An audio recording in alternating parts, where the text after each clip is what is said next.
صلی اللہ علیہ وآلہ وسلم کا ارشاد ہے، تمام اعمال کا دار و مدار نیت پر ہے اور ہر عمل کا نتیجہ ہر انسان کو اس کی نیت کے مطابق ہی ملے گا۔ بس جس کی ہجرت دولت دنیا حاصل کرنے کے لیے ہو یا کسی عورت سے شادی کی غرض سے ہو، بس اس کی ہجرت انہی چیزوں کے لیے ہوگی جن کے حاصل کرنے کی نیت سے اس نے ہجرت کی۔ صحیح بخاری حدیث نمبر 2۔ حضور اکرم صلی اللہ علیہ وآلہ وسلم نے فرمایا کہ وحی نازل ہوتے وقت کبھی مجھ کو گھنٹی کی سی آواز محسوس ہوتی ہے اور وحی کی یہ کیفیت مجھ پر بہت شاخ گزرتی ہے۔ جب یہ کیفیت ختم ہوتی ہے تو میرے دل و دماغ پر اس فرشتے کے ذریعے نازل شدہ وحی محفوظ ہو جاتی ہے، اور کسی وقت ایسا ہوتا ہے کہ فرشتہ بشکل انسان میرے پاس آتا ہے اور مجھ سے کلام کرتا ہے، بس میں اس کا کہا ہوا یاد رکھ لیتا ہوں۔ صحیح بخاری حدیث نمبر 3۔ حضرت صلی اللہ علیہ وآلہ وسلم پر وحی کا ابتدائی دور اچھے سچے پاکیزہ خوابوں سے شروع ہوا۔ آپ خواب میں جو کچھ دیکھتے وہ صبح کی روشنی کی طرح صحیح اور سچا ثابت ہوتا۔ پھر من جانب قدرت آپ تنہائی پسند ہو گئے اور آپ نے غار حرا میں خلوت نشینی اختیار فرمائی اور کئی دن اور رات وہاں مسلسل عبادت اور یاد الہی و ذکر میں مشغول رہنے لگے۔ جب تک گھر آنے کو دل نہ چاہتا توشہ ہمراہ لیے ہوئے وہاں رہتے۔ توشہ ختم ہونے پر ہی اہلیہ محترمہ حضرت خدیجہ رضی اللہ تعالی عنہا کے پاس تشریف لاتے اور کچھ توشہ ہمراہ لے کر پھر وہاں جا کر خلوت گزین ہو جاتے۔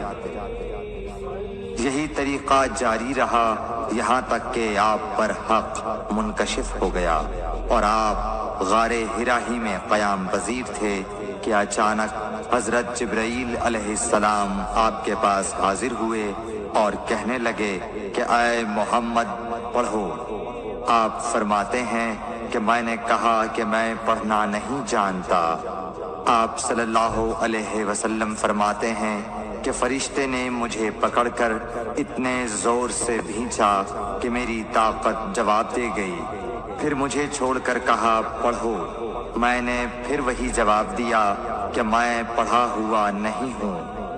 اس فرشتے نے مجھ کو نہایت ہی زور سے بھینچا کہ مجھ کو سخت تکلیف محسوس ہوئی، پھر اس نے کہا کہ پڑھ۔ میں نے کہا میں پڑھا ہوا نہیں ہوں۔ فرشتے نے تیسری بار مجھ کو پکڑا اور تیسری مرتبہ پھر مجھ کو بھینچا، پھر مجھے چھوڑ دیا اور کہنے لگا کہ پڑھو اپنے رب کے نام کی مدد سے جس نے پیدا کیا اور انسان کو خون کی پھٹکی سے بنایا۔ پڑھو اور آپ کا رب بہت ہی مہربانیاں کرنے والا ہے۔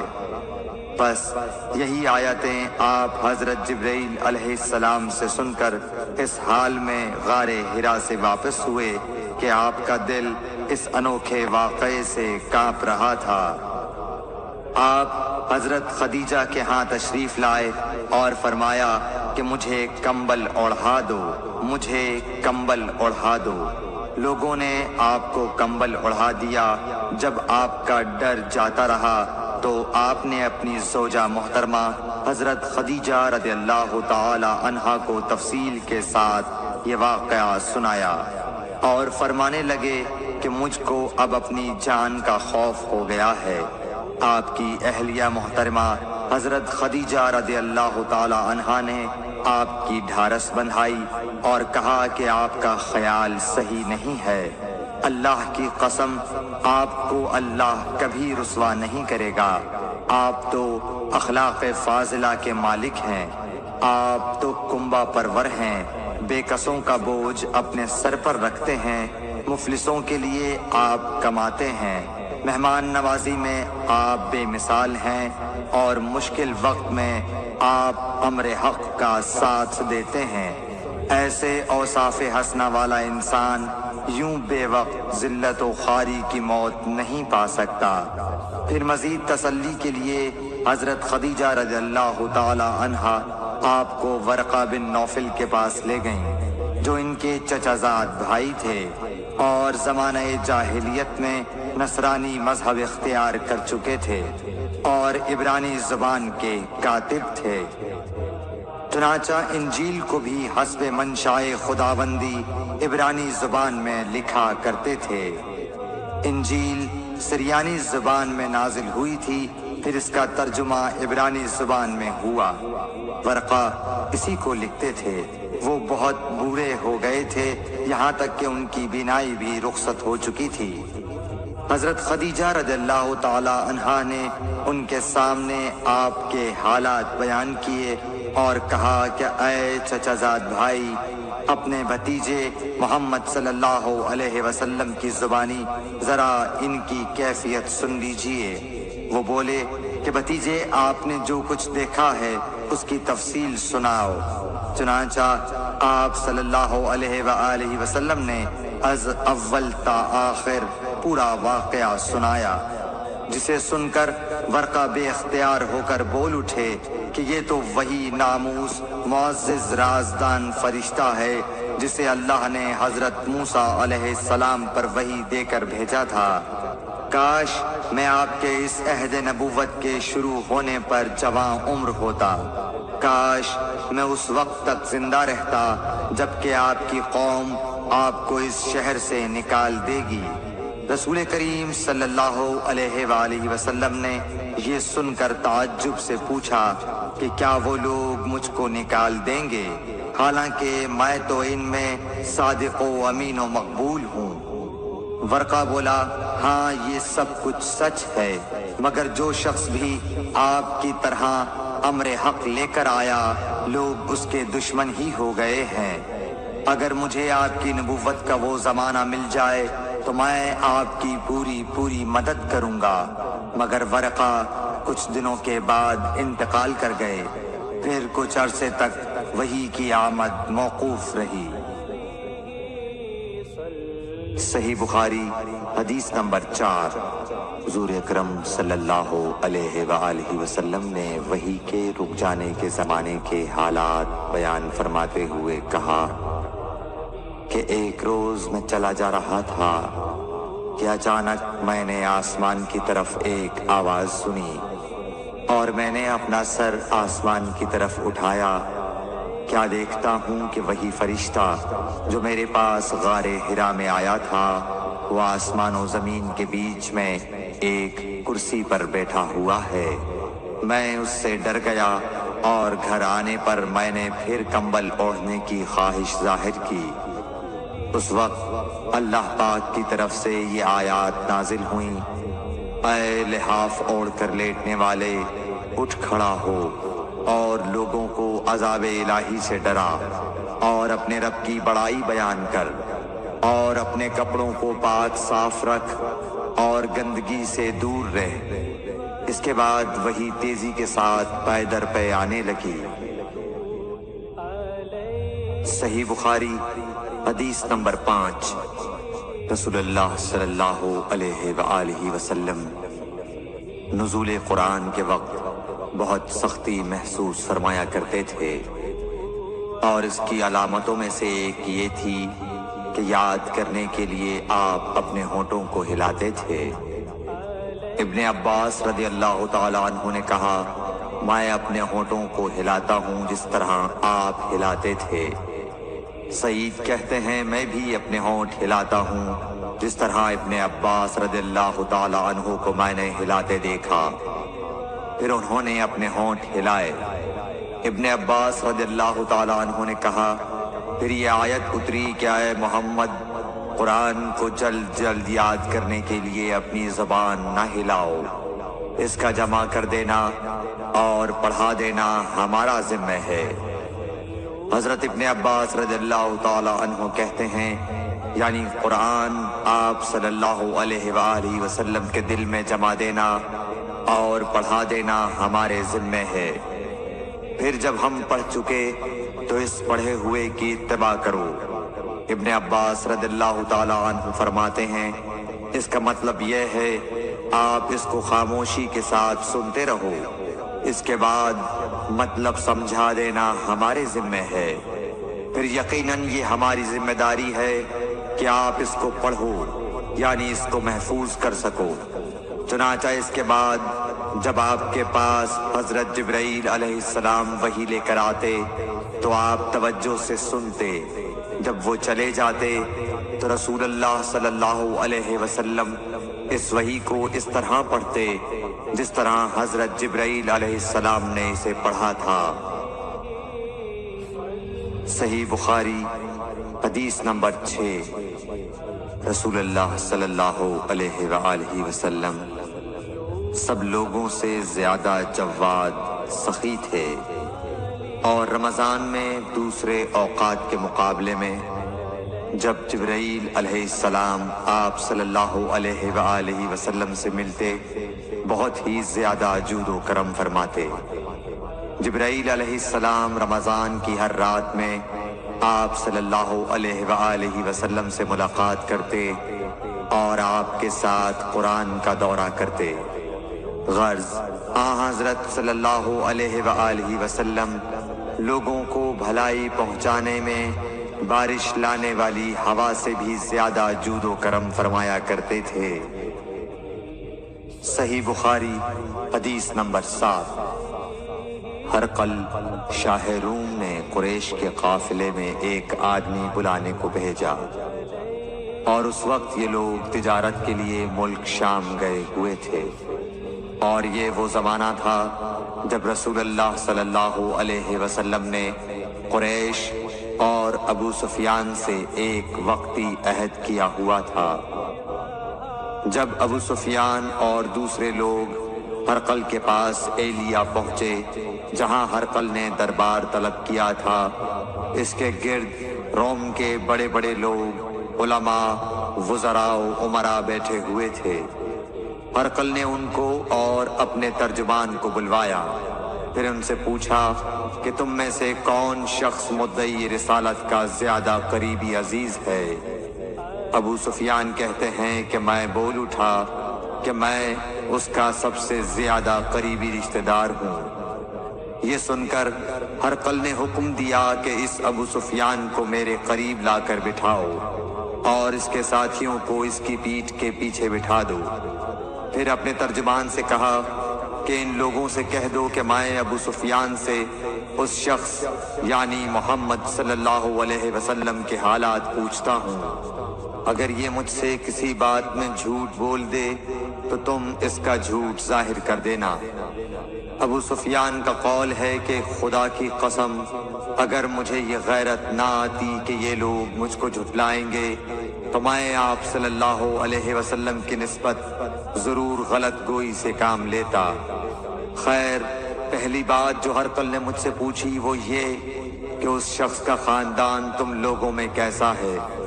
میں نے کہا وہ تو بڑے اونچے عالی نسب والے ہیں۔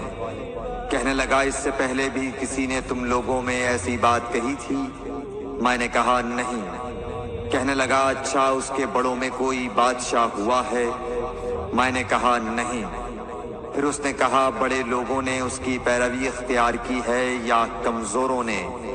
میں نے کہا نہیں، کمزوروں نے۔ پھر کہنے لگا اس کے تابعدار روز بڑھتے جاتے ہیں یا کوئی ساتھی پھر بھی جاتا ہے؟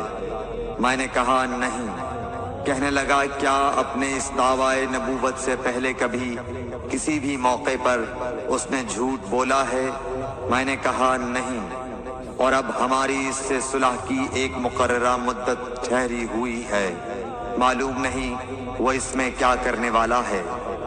ابو سفیان کہتے ہیں میں اس بات کے سوا اور کوئی جھوٹ اس گفتگو میں شامل نہ کر سکا۔ ہرقل نے کہا کیا تمہاری اس سے کبھی لڑائی بھی ہوئی ہے؟ ہم نے کہا کہ ہاں۔ بولا پھر تمہاری اور اس کی جنگ کا کیا حال ہوتا ہے؟ میں نے کہا لڑائی ڈول کی طرح ہے، کبھی وہ ہم سے میدان جنگ جیت لیتے ہیں اور کبھی ہم ان سے جیت لیتے ہیں۔ ہرقل نے پوچھا، وہ تمہیں کس بات کا حکم دیتا ہے؟ میں نے کہا، وہ کہتا ہے کہ صرف ایک اللہ ہی کی عبادت کرو، اس کا کسی کو شریک نہ بناؤ، اور اپنے باپ دادا کی شرک کی باتیں چھوڑ دو، اور ہمیں نماز پڑھنے، سچ بولنے، پرہیزگاری اور صلہ رحمی کا حکم دیتا ہے۔ یہ سب سن کر پھر ہرقل نے اپنے ترجمان سے کہا کہ ابو سفیان سے کہہ دے کہ میں نے تم سے اس کا نسب پوچھا تو تم نے کہا کہ وہ ہم سے عالی نسب ہے، اور پیغمبر اپنی قوم میں عالی نسب ہی بھیجے جایا کرتے ہیں۔ میں نے تم سے پوچھا کہ دعویٰ نبوت کی یہ بات تمہارے اندر اس سے پہلے کسی اور نے بھی کہی تھی؟ تو تم نے جواب دیا کہ نہیں۔ تب میں نے اپنے دل میں کہا کہ اگر یہ بات اس سے پہلے کسی اور نے کہی ہوتی تو میں سمجھتا کہ اس شخص نے بھی اسی بات کی تقلید کی ہے جو پہلے کہی جا چکی ہے۔ میں نے تم سے پوچھا کہ اس کے بڑوں میں کوئی بادشاہ بھی گزرا ہے تو تم نے کہا کہ نہیں۔ تو میں نے دل میں کہا کہ ان کے بزرگوں میں سے کوئی بادشاہ ہوا ہوگا تو کہہ دوں گا کہ وہ شخص اس بہانے اپنے آباء و اجداد کی بادشاہت اور ان کا ملک دوبارہ حاصل کرنا چاہتا ہے۔ اور میں نے تم سے پوچھا کہ اس بات کے کہنے یعنی پیغمبری کا دعویٰ کرنے سے پہلے تم نے کبھی اس کو دروغ گوئی کا الزام لگایا ہے؟ تم نے کہا کہ نہیں۔ تو میں نے سمجھ لیا کہ جو شخص آدمیوں کے ساتھ دروغ گوئی سے بچے وہ اللہ کے بارے میں کیسے جھوٹی بات کہہ سکتا ہے؟ اور میں نے تم سے پوچھا کہ بڑے لوگ اس کے پیرو ہوتے ہیں یا کمزور آدمی؟ تم نے کہا کمزوروں نے اس کی اتباع کی ہے۔ تو دراصل یہی لوگ پیغمبروں کے متبعین ہوتے ہیں۔ اور میں نے تم سے پوچھا کہ اس کے ساتھی بڑھ رہے ہیں یا کم ہو رہے ہیں؟ تم نے کہا کہ وہ بڑھ رہے ہیں، اور ایمان کی کیفیت یہی ہوتی ہے حتیٰ کہ وہ کامل ہو جاتا ہے۔ اور میں نے تم سے پوچھا کہ آیا کوئی شخص اس کے دین سے ناخوش ہو کر مرتد بھی ہو جاتا ہے؟ تم نے کہا نہیں۔ تو ایمان کی خاصیت بھی یہی ہے، جن کے دلوں میں اس کی مسرت رچ بس جائے وہ اس سے لوٹا نہیں کرتے۔ اور میں نے تم سے پوچھا کہ آیا وہ کبھی عہد شکنی کرتے ہیں؟ تم نے کہا نہیں۔ پیغمبروں کا یہی حال ہوتا ہے، وہ عہد کی خلاف ورزی نہیں کرتے۔ اور میں نے تم سے کہا کہ وہ تم سے کس چیز کے لیے کہتے ہیں؟ تم نے کہا کہ وہ ہمیں حکم دیتے ہیں کہ اللہ کی عبادت کرو، اس کے ساتھ کسی کو شریک نہ ٹھہراؤ، اور تمہیں بتوں کی پرستش سے روکتے ہیں، سچ بولنے اور پرہیزگاری کا حکم دیتے ہیں۔ لہٰذا اگر یہ باتیں جو تم کہہ رہے ہو سچ ہیں تو ان قریب وہ اس جگہ کا مالک ہو جائے گا کہ جہاں میرے یہ دونوں پاؤں ہیں۔ مجھے معلوم تھا کہ وہ پیغمبر آنے والا ہے، مگر مجھے یہ معلوم نہیں تھا کہ وہ تمہارے اندر ہوگا۔ اگر میں جانتا کہ اس تک پہنچ سکوں گا تو اس سے ملنے کے لیے ہر تکلیف گوارا کرتا۔ اگر میں اس کے پاس ہوتا تو اس کے پاؤں دھوتا۔ ہرقل نے رسول اللہ صلی اللہ علیہ وسلم کا وہ خط منگایا جو آپ نے وحیہ کلبی رضی اللہ تعالیٰ عنہ کے ذریعے حاکم بصرہ کے پاس بھیجا تھا، اور اس نے وہ ہرقل کے پاس بھیج دیا تھا۔ پھر اس کو پڑھا تو اس میں لکھا تھا، اللہ کے نام کے ساتھ جو نہایت مہربان اور رحم والا ہے۔ اللہ کے بندے اور اس کے پیغمبر محمد صلی اللہ علیہ وسلم کی طرف سے یہ خط ہے شاہ روم کے لیے۔ اس شخص پر سلام ہو جو ہدایت کی پیروی کرے۔ اس کے بعد میں آپ کے سامنے دعوت اسلام پیش کرتا ہوں۔ اگر آپ اسلام لے آئیں گے تو دین و دنیا میں سلامتی نصیب ہوگی، اللہ آپ کو دوہرا ثواب دے گا، اور اگر آپ میری دعوت سے روگردانی کریں گے تو آپ کی رعایا کا گناہ بھی آپ ہی پر ہوگا۔ اور اے اہل کتاب، ایک ایسی بات پر آ جاؤ جو ہمارے اور تمہارے درمیان یکساں ہے، وہ یہ کہ ہم اللہ کے سوا کسی کی عبادت نہ کریں اور کسی کو اس کا شریک نہ ٹھہرائیں، اور نہ ہم میں سے کوئی کسی کو خدا کے سوا اپنا رب بنائے۔ پھر اگر وہ اہل کتاب اس کتاب سے منہ پھیر لیں تو مسلمانوں، تم ان سے کہہ دو کہ تم مانو یا نہ مانو، ہم ایک خدا کے اطاعت گزار ہیں۔ ابو سفیان کہتے ہیں جب ہرقل نے جو کچھ کہنا تھا کہہ دیا اور خط پڑھ کر فارغ ہوا تو اس کے ارد گرد بہت شور و غوغا ہوا، بہت سی آوازیں اٹھیں اور ہمیں باہر نکال دیا گیا۔ تب میں نے اپنے ساتھیوں سے کہا کہ ابو کبشہ کے بیٹے آن حضرت صلی اللہ علیہ وسلم کا معاملہ تو بہت بڑھ گیا، دیکھو تو اس سے بنی اصفر روم کا بادشاہ بھی ڈرتا ہے۔ مجھے اس وقت سے اس بات کا یقین ہو گیا کہ حضور صلی اللہ علیہ وسلم ان قریب غالب ہو کر رہیں گے، حتیٰ کہ اللہ نے مجھے مسلمان کر دیا۔ راوی کا بیان ہے کہ ابن ناطور ایلیا کا حاکم ہرقل کا مصاحب اور شام کے نصارہ کا لاٹ پادری بیان کرتا تھا کہ ہرقل جب ایلیا آیا ایک دن صبح کو پریشان اٹھا تو اس کے درباریوں نے دریافت کیا کہ آج ہم آپ کی حالت بدلی ہوئی پاتے ہیں، کیا وجہ ہے؟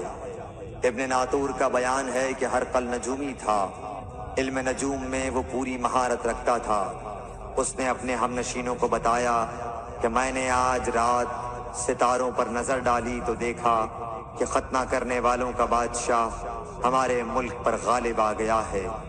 بھلا اس زمانے میں کون لوگ ختنہ کرتے ہیں؟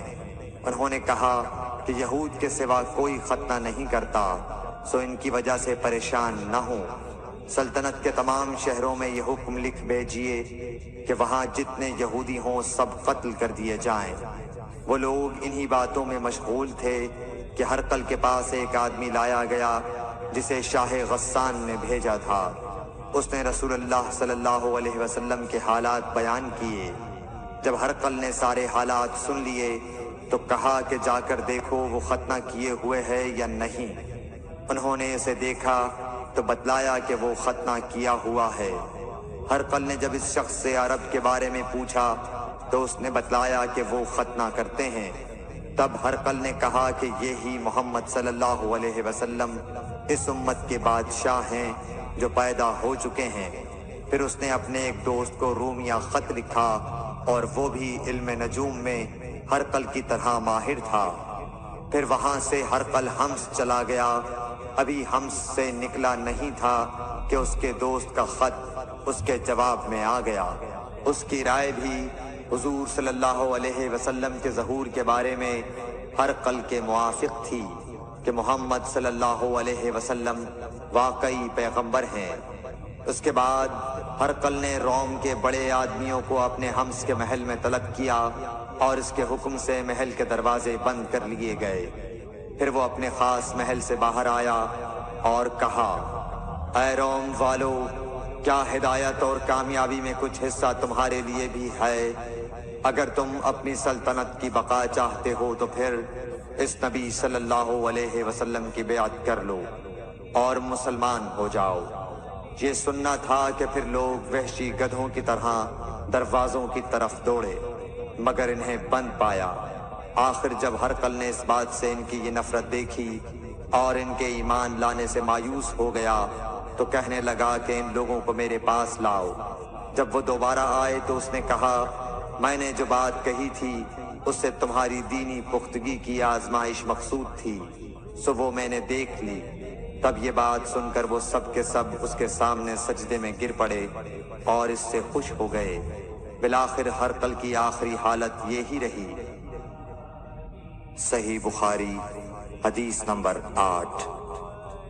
رسول اللہ صلی اللہ علیہ وسلم نے فرمایا، اسلام کی بنیاد 5 چیزوں پر قائم کی گئی ہے۔ اول گواہی دینا کہ اللہ کے سوا کوئی معبود نہیں اور بے شک حضرت محمد صلی اللہ علیہ وسلم اللہ کے سچے رسول ہیں، اور نماز قائم کرنا اور زکوٰۃ ادا کرنا اور حج کرنا اور رمضان کے روزے رکھنا۔ صحیح بخاری حدیث نمبر 9۔ نبی کریم صلی اللہ علیہ وآلہ وسلم نے فرمایا کہ ایمان کی 60 سے کچھ اوپر شاخیں ہیں۔ اور حیا شرم بھی ایمان کی ایک شاخ ہے۔ صحیح بخاری حدیث نمبر 10۔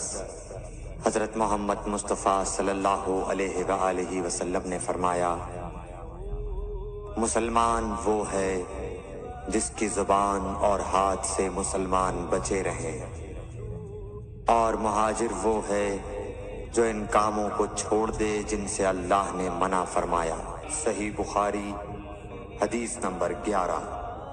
لوگوں نے پوچھا، یا رسول اللہ، کون سا اسلام افضل ہے؟ تو نبی صلی اللہ علیہ وسلم نے فرمایا، وہ جس کے ماننے والے مسلمانوں کی زبان اور ہاتھ سے سارے مسلمان سلامتی میں رہے۔ صحیح بخاری حدیث نمبر 12۔ ایک دن ایک آدمی نے حضرت صلی اللہ علیہ وسلم سے پوچھا کہ کون سا اسلام بہتر ہے؟ فرمایا، یہ کہ تم کھانا کھلاؤ اور جس کو پہچانو اس کو بھی اور جس کو نہ پہچانو اس کو بھی، الغرض سب کو سلام کرو۔ صحیح بخاری حدیث نمبر 13۔ حضور اکرم صلی اللہ علیہ وآلہ وسلم نے فرمایا، تم میں سے کوئی شخص ایماندار نہ ہوگا جب تک اپنے بھائی کے لیے وہ نہ چاہے جو اپنے نفس کے لیے چاہتا ہے۔ صحیح بخاری حدیث نمبر 14۔ رسول کریم صلی اللہ علیہ وسلم نے فرمایا، قسم ہے اس ذات کی جس کے ہاتھ میں میری جان ہے، تم میں سے کوئی بھی ایماندار نہ ہوگا جب تک میں اس کے والد اور اولاد سے بھی زیادہ اس کا محبوب نہ بن جاؤں۔ صحیح بخاری حدیث نمبر 15۔ حضرت صلی اللہ علیہ وسلم نے فرمایا، تم میں سے کوئی شخص ایماندار نہ ہوگا جب تک اس کے والد اور اس کی اولاد اور تمام لوگوں سے زیادہ اس کے دل میں میری محبت نہ ہو جائے۔ صحیح بخاری حدیث نمبر 16۔ نبی کریم صلی اللہ علیہ وآلہ وسلم نے فرمایا، 3 خصلتیں ایسی ہیں کہ جس میں یہ پیدا ہو جائیں اس نے ایمان کی مٹھاس کو پا لیا۔ اول یہ کہ اللہ اور اس کا رسول اس کے نزدیک سب سے زیادہ محبوب بن جائیں۔ دوسرے یہ کہ وہ کسی انسان سے محض اللہ کی رضا کے لیے محبت رکھے۔ تیسرے یہ کہ وہ کفر میں واپس لوٹنے کو ایسا برا جانے جیسا کہ آگ میں ڈالے جانے کو برا جانتا ہے۔ صحیح بخاری حدیث نمبر 17۔ حضور اکرم صلی اللہ علیہ وآلہ وسلم نے فرمایا، انصار سے محبت رکھنا ایمان کی نشانی ہے، اور انصار سے کینہ رکھنا نفاق کی نشانی ہے۔ صحیح بخاری حدیث نمبر 18۔ رسول اللہ صلی اللہ علیہ وسلم نے اس وقت جب آپ کے گرد صحابہ کی ایک جماعت بیٹھی ہوئی تھی فرمایا کہ مجھ سے بیعت کرو اس بات پر کہ اللہ کے ساتھ کسی کو شریک نہ کرو گے، چوری نہ کرو گے، زنا نہ کرو گے، اپنی اولاد کو قتل نہ کرو گے، اور ناعمدن کسی پر کوئی ناحق بہتان باندھو گے، اور کسی بھی اچھی بات میں اللہ کی نافرمانی نہ کرو گے۔ جو کوئی تم میں اس عہد کو پورا کرے گا تو اس کا ثواب اللہ کے ذمے ہے، اور جو کوئی ان بری باتوں میں سے کسی کا ارتکاب کرے اور اسے دنیا میں اسلامی قانون کے تحت سزا دے دی گئی تو یہ سزا اس کے گناہوں کے لیے بدلہ ہو جائے گی، اور جو کوئی ان میں سے کسی بات میں مبتلا ہو گیا اور اللہ نے اس کے گناہ کو چھپا لیا تو پھر اس کا معاملہ اللہ کے حوالے ہے، اگر چاہے معاف کرے اور اگر چاہے سزا دے دے۔ عبادہ کہتے ہیں کہ پھر ہم سب نے ان سب باتوں پر آپ صلی اللہ علیہ وسلم سے بیعت کر لی۔ صحیح بخاری حدیث نمبر 19۔ رسول اللہ صلی اللہ علیہ وسلم نے فرمایا، وہ وقت قریب ہے جب مسلمان کا سب سے عمدہ مال اس کی بکریاں ہوں گی، جن کے پیچھے وہ پہاڑوں کی چوٹیوں اور برساتی وادیوں میں اپنے دین کو بچانے کے لیے بھاگ جائے گا۔ صحیح بخاری حدیث نمبر 20۔ رسول اللہ صلی اللہ علیہ وسلم کسی کام کا حکم دیتے تو ایسا ہی کام ہوتا جس کے کرنے کی لوگوں میں طاقت ہوتی۔ اس پر صحابہ کرام نے عرض کیا کہ یا رسول اللہ، ہم لوگ تو آپ جیسے نہیں ہیں، آپ تو معصوم ہیں اور آپ کی اللہ پاک نے اگلی پچھلی سب لغزشیں معاف فرما دی ہیں، اس لیے ہمیں اپنے سے کچھ زیادہ عبادت کرنے کا حکم فرمائیے۔ یہ سن کر آپ ناراض ہوئے، حتیٰ کہ خفگی آپ کے چہرہ مبارک سے ظاہر ہونے لگی۔ پھر فرمایا کہ بے شک میں تم سب سے زیادہ اللہ سے ڈرتا ہوں اور تم سب سے زیادہ اسے جانتا ہوں، بس تم مجھ سے بڑھ کر عبادت نہیں کر سکتے۔ صحیح بخاری حدیث نمبر 21۔ حضور اکرم صلی اللہ علیہ وآلہ وسلم نے ارشاد فرمایا، جس شخص میں یہ 3 باتیں ہوں گی وہ ایمان کا مزہ پالے گا۔ ایک یہ کہ وہ شخص جسے اللہ اور اس کا رسول ان کے ماں سوا سے زیادہ عزیز ہوں، اور دوسرے یہ کہ جو کسی بندے سے محض اللہ ہی کے لیے محبت کرے، اور تیسری بات یہ کہ جسے اللہ نے کفر سے نجات دی ہو، پھر دوبارہ کفر اختیار کرنے کو وہ ایسا برا سمجھے جیسا آگ میں گر جانے کو برا جانتا ہے۔ صحیح بخاری حدیث نمبر 22۔ حضرت محمد مصطفیٰ صلی اللہ علیہ وآلہ وسلم نے فرمایا، جب جنتی جنت میں اور دوزخی دوزخ میں داخل ہو جائیں گے، اللہ پاک فرمائے گا، جس کے دل میں رائی کے دانے کے برابر بھی ایمان ہو، اس کو بھی دوزخ سے نکال لو۔ تب ایسے لوگ دوزخ سے نکال لیے جائیں گے اور وہ جل کر کوئلے کی طرح سیاہ ہو چکے ہوں گے، پھر زندگی کی نہر میں یا بارش کے پانی میں ڈالے جائیں گے۔ اس وقت وہ دانے کی طرح اگائیں گے جس طرح ندی کے کنارے دانے اگاتے ہیں۔ کیا تم نے نہیں دیکھا کہ دانہ زردی مائل پیچ در پیچ نکلتا ہے؟ صحیح بخاری حدیث نمبر 23۔ حضور اکرم صلی اللہ علیہ وآلہ وسلم نے فرمایا، میں ایک وقت سو رہا تھا، میں نے خواب میں دیکھا کہ لوگ میرے سامنے پیش کیے جا رہے ہیں اور وہ کرتے پہنے ہوئے ہیں، کسی کا کرتا سینے تک ہے اور کسی کا اس سے نیچا ہے۔ پھر میرے سامنے عمر بن خطاب لائے گئے، ان کے بدن پر جو کرتا تھا اسے وہ گھسیٹ رہے تھے، یعنی ان کا کرتا زمین تک نیچا تھا۔ صحابہ رضی اللہ تعالی عنہ نے پوچھا کہ یا رسول اللہ، اس کی کیا تعبیر ہے؟ آپ نے فرمایا کہ اس سے دین مراد ہے۔ صحیح بخاری حدیث نمبر 24۔ ایک مرتبہ رسول کریم صلی اللہ علیہ وسلم ایک انصاری شخص کے پاس سے گزرے، اس حال میں کہ وہ اپنے ایک بھائی سے کہہ رہے تھے کہ تم اتنی شرم کیوں کرتے ہو؟ آپ نے اس انصاری سے فرمایا کہ اس کو اس کے حال پر رہنے دو، کیونکہ حیا بھی ایمان ہی کا ایک حصہ ہے۔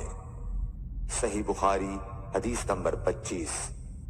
رسول اللہ صلی اللہ علیہ وسلم نے فرمایا، مجھے اللہ کی طرف سے حکم دیا گیا ہے کہ لوگوں سے جنگ کروں اس وقت تک کہ وہ اس بات کا اقرار کر لیں کہ اللہ کے سوا کوئی معبود نہیں ہے، اور یہ کہ محمد صلی اللہ علیہ وسلم اللہ کے سچے رسول ہیں، اور نماز ادا کرنے لگیں اور زکوٰۃ دیں۔ جس وقت وہ یہ کرنے لگیں گے تو مجھ سے اپنے جان و مال کو محفوظ کر لیں گے، سوائے اسلام کے حق کے، رہا ان کے دل کا حال تو ان کا حساب اللہ کے ذمے ہے۔ صحیح بخاری حدیث نمبر 26۔ رسول اللہ صلی اللہ علیہ وسلم سے دریافت کیا گیا کہ کون سا عمل سب سے افضل ہے؟ فرمایا اللہ اور اس کے رسول پر ایمان لانا۔ کہا گیا اس کے بعد کون سا؟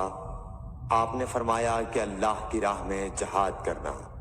کہا گیا پھر کیا ہے؟ آپ نے فرمایا حج مبرور۔ صحیح بخاری حدیث نمبر 27۔ رسول اللہ صلی اللہ علیہ وسلم نے چند لوگوں کو کچھ عطیہ دیا اور سعد وہاں موجود تھے۔ وہ کہتے ہیں کہ رسول اللہ صلی اللہ علیہ وسلم نے ان میں سے ایک شخص کو کچھ نہ دیا، حالانکہ وہ ان میں مجھے سب سے زیادہ پسند تھا۔ میں نے کہا حضور آپ نے فلاں کو کچھ نہ دیا، میں اسے مومن گمان کرتا ہوں۔ آپ نے فرمایا مومن یا مسلمان؟ میں تھوڑی دیر چپ رہ کر پھر پہلی بات دہرانے لگا۔ حضور صلی اللہ علیہ وسلم نے بھی دوبارہ وہی جواب دیا۔ پھر آپ نے فرمایا کہ اے سعد، باوجود یہ کہ ایک شخص مجھے زیادہ عزیز ہے، پھر بھی میں اسے نظر انداز کر کے کسی اور دوسرے کو اس خوف کی وجہ سے یہ مال دیتا ہوں کہ وہ اپنی کمزوری کی وجہ سے اسلام سے پھر جائے اور اللہ اسے آگ میں اوندھا ڈال دے۔ صحیح بخاری حدیث نمبر 28۔ ایک آدمی نے رسول اللہ صلی اللہ علیہ وسلم سے پوچھا کون سا اسلام بہتر ہے؟ آپ صلی اللہ علیہ وسلم نے فرمایا کہ تو کھانا کھلائے اور ہر شخص کو سلام کرے، خواہ اس کو تو جانتا ہو یا نہ جانتا ہو۔ صحیح بخاری حدیث نمبر 29۔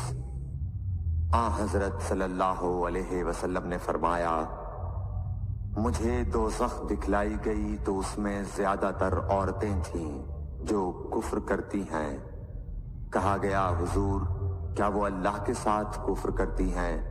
آپ صلی اللہ علیہ وسلم نے فرمایا کہ خاوند کی ناشکری کرتی ہیں اور احسان کی ناشکری کرتی ہیں۔ اگر تم عمر بھر ان میں سے کسی کے ساتھ احسان کرتے رہو، پھر تمہاری طرف سے کبھی کوئی ان کے خیال میں ناگواری کی بات ہو جائے تو فوراً کہہ اٹھے گی کہ میں نے کبھی بھی تجھ سے کوئی بھلائی نہیں دیکھی۔ صحیح بخاری حدیث نمبر 30۔ حضرت صلی اللہ علیہ وآلہ وسلم فرماتے تھے جب دو مسلمان اپنی اپنی تلواریں لے کر بھڑ جائیں تو قاتل اور مقتول دونوں دوزخی ہیں۔ عرض کیا گیا یا رسول اللہ قاتل تو خیر ضرور دوزخی ہونا چاہیے، مقتول کیوں؟ فرمایا وہ بھی اپنے ساتھی کو مار ڈالنے کی حرص رکھتا تھا، موقع پاتا تو وہ اسے ضرور قتل کر دیتا۔ دل کے عزم صمیم پر وہ دوزخی ہوا۔ ابو ذر ایک جوڑا پہنے ہوئے تھے اور ان کا غلام بھی جوڑا پہنے ہوئے تھا۔ سبب دریافت کیا گیا تو کہنے لگے کہ میں نے ایک شخص یعنی غلام کو برا بھلا کہا تھا اور اس کی ماں کی غیرت دلائی یعنی گالی دی، تو رسول اللہ صلی اللہ علیہ وسلم نے یہ معلوم کر کے مجھ سے فرمایا اے ابو ذر تو نے اسے ماں کے نام سے غیرت دلائی ہے، بے شک تجھ میں ابھی کچھ زمانہ جاہلیت کا اثر باقی ہے۔ یاد رکھو ماتحت لوگ تمہارے بھائی ہیں، اللہ نے اپنی کسی مصلحت کی بنا پر انہیں تمہارے قبضے میں دے رکھا ہے، تو جس کے ماتحت اس کا کوئی بھائی ہو تو اس کو بھی وہی کھلائے جو آپ کھاتا ہے، اور وہ کپڑا اسے پہنائے جو آپ پہنتا ہے، اور ان کو اتنے کام کی تکلیف نہ دو کہ ان کے لیے مشکل ہو جائے، اور اگر کوئی سخت کام ڈالو تو تم خود بھی ان کی مدد کرو۔ صحیح بخاری حدیث نمبر 32۔ جب سورہ انعام کی یہ آیت اتری جو لوگ ایمان لائے اور انہوں نے اپنے ایمان میں گناہوں کی آمیزش نہیں کی، تو آپ صلی اللہ علیہ وسلم کے اصحاب نے کہا یا رسول اللہ یہ تو بہت ہی مشکل ہے، ہم میں کون ایسا ہے جس نے گناہ نہیں کیا؟ تب اللہ پاک نے سورہ لقمان کی یہ آیت اتاری کہ بے شک شرک بڑا ظلم ہے۔ صحیح بخاری حدیث نمبر 33۔ رسول اللہ صلی اللہ علیہ وآلہ وسلم نے فرمایا، منافق کی علامتیں 3 ہیں: جب بات کرے جھوٹ بولے، جب وعدہ کرے اس کے خلاف کرے، اور جب اس کو امین بنایا جائے تو خیانت کرے۔ صحیح بخاری حدیث نمبر 34۔ رسول اللہ صلی اللہ علیہ وسلم نے فرمایا کہ 4 عادتیں جس کسی میں ہوں تو وہ خالص منافق ہے، اور جس کسی میں ان 4 میں سے ایک عادت ہو تو وہ بھی نفاق ہی ہے جب تک اسے نہ چھوڑ دے۔ وہ یہ ہیں: جب اسے امین بنایا جائے تو امانت میں خیانت کرے، اور بات کرتے وقت جھوٹ بولے، اور جب کسی سے عہد کرے تو اسے پورا نہ کرے، اور جب کسی سے لڑے تو گالیوں پر اتر آئے۔ صحیح بخاری حدیث نمبر 35۔ رسول اللہ صلی اللہ علیہ وسلم نے فرمایا، جو شخص شب قدر ایمان کے ساتھ محض ثواب آخرت کے لیے ذکر و عبادت میں گزارے، اس کے گزشتہ گناہ بخش دیے جاتے ہیں۔ صحیح بخاری حدیث نمبر 36۔ رسول اللہ صلی اللہ علیہ وسلم نے فرمایا، جو شخص اللہ کی راہ میں جہاد کے لیے نکلا، اللہ اس کا ضامن ہو گیا۔ اللہ تعالیٰ فرماتا ہے، اس کو میری ذات پر یقین اور میرے پیغمبروں کی تصدیق نے اس سرفروشی کے لیے گھر سے نکالا ہے۔ میں اس بات کا ضامن ہوں کہ یا تو اس کو واپس کر دوں ثواب اور مال غنیمت کے ساتھ، یا شہید ہونے کے بعد جنت میں داخل کر دوں۔ رسول اللہ صلی اللہ علیہ وسلم نے فرمایا، اور اگر میں اپنی امت پر اس کام کو دشوار نہ سمجھتا تو لشکر کا ساتھ نہ چھوڑتا، اور میری خواہش ہے کہ اللہ کی راہ میں مارا جاؤں، پھر زندہ کیا جاؤں، پھر مارا جاؤں، پھر زندہ کیا جاؤں، پھر مارا جاؤں۔ صحیح بخاری حدیث نمبر 37۔ حضرت صلی اللہ علیہ وسلم نے فرمایا، جو کوئی رمضان میں راتوں کو ایمان رکھ کر اور ثواب کے لیے عبادت کرے، اس کے اگلے گناہ بخش دیے جاتے ہیں۔ صحیح بخاری حدیث نمبر 38۔ حضرت صلی اللہ علیہ وسلم نے فرمایا، جس نے رمضان کے روزے ایمان اور خالص نیت کے ساتھ رکھے، اس کے پچھلے گناہ بخش دیے گئے۔ صحیح بخاری حدیث نمبر 39۔ حضرت صلی اللہ علیہ وسلم نے فرمایا، بے شک دین آسان ہے، اور جو شخص دین میں سختی اختیار کرے گا تو دین اس پر غالب آ جائے گا اور اس کی سختی نہ چل سکے گی۔ بس اس لیے اپنے عمل میں پختگی اختیار کرو، اور جہاں تک ممکن ہو میانہ روی برتو، اور خوش ہو جاؤ کہ اس طرز عمل سے تم کو دارین کے فوائد حاصل ہوں گے، اور صبح اور دوپہر اور شام اور کسی قدر رات میں عبادت سے مدد حاصل کرو۔ نماز 5 وقتہ بھی مراد ہو سکتی ہے کہ پابندی سے ادا کرو۔ صحیح بخاری حدیث نمبر 40۔ رسول اللہ صلی اللہ علیہ وسلم جب مدینہ تشریف لائے تو پہلے اپنی نانہال اترے جو انصار تھے، اور وہاں آپ نے 16 یا 17 ماہ بیت المقدس کی طرف منہ کر کے نماز پڑھی، اور آپ کی خواہش تھی کہ آپ کا قبلہ بیت اللہ کی طرف ہو۔ جب بیت اللہ کی طرف نماز پڑھنے کا حکم ہو گیا تو سب سے پہلی نماز جو آپ نے بیت اللہ کی طرف پڑھی عصر کی نماز تھی۔ وہاں آپ صلی اللہ علیہ وسلم کے ساتھ لوگوں نے بھی نماز پڑھی۔ پھر آپ کے ساتھ نماز پڑھنے والوں سے ایک آدمی نکلا اور اس کا مسجد بنی حارثہ کی طرف گزر ہوا تو وہ لوگ رکوع میں تھے۔ وہ بولا کہ میں اللہ کی گواہی دیتا ہوں کہ میں نے رسول اللہ صلی اللہ علیہ وسلم کے ساتھ مکے کی طرف منہ کر کے نماز پڑھی ہے۔ یہ سن کر وہ لوگ اسی حال میں بیت اللہ کی طرف گھوم گئے، اور جب رسول اللہ صلی اللہ علیہ وسلم بیت المقدس کی طرف منہ کر کے نماز پڑھا کرتے تھے، یہودی اور عیسائی خوش ہوتے تھے، مگر جب آپ نے بیت اللہ کی طرف منہ پھیر لیا تو انہیں یہ امر ناگوار ہوا۔ زہیر ایک راوی کہتے ہیں کہ ہم سے ابو اسحاق نے برا سے یہ حدیث بھی نقل کی ہے کہ قبلہ کی تبدیلی سے پہلے کچھ مسلمان انتقال کر چکے تھے، تو ہمیں یہ معلوم نہ ہو سکا کہ ان کی نمازوں کے بارے میں کیا کہیں۔ تب اللہ نے یہ آیت نازل کی، وَمَا كَانَ اللَّهُ لِيُضِيعَ إِيمَانَكُمْ، سورہ بقرہ آیت نمبر 103۔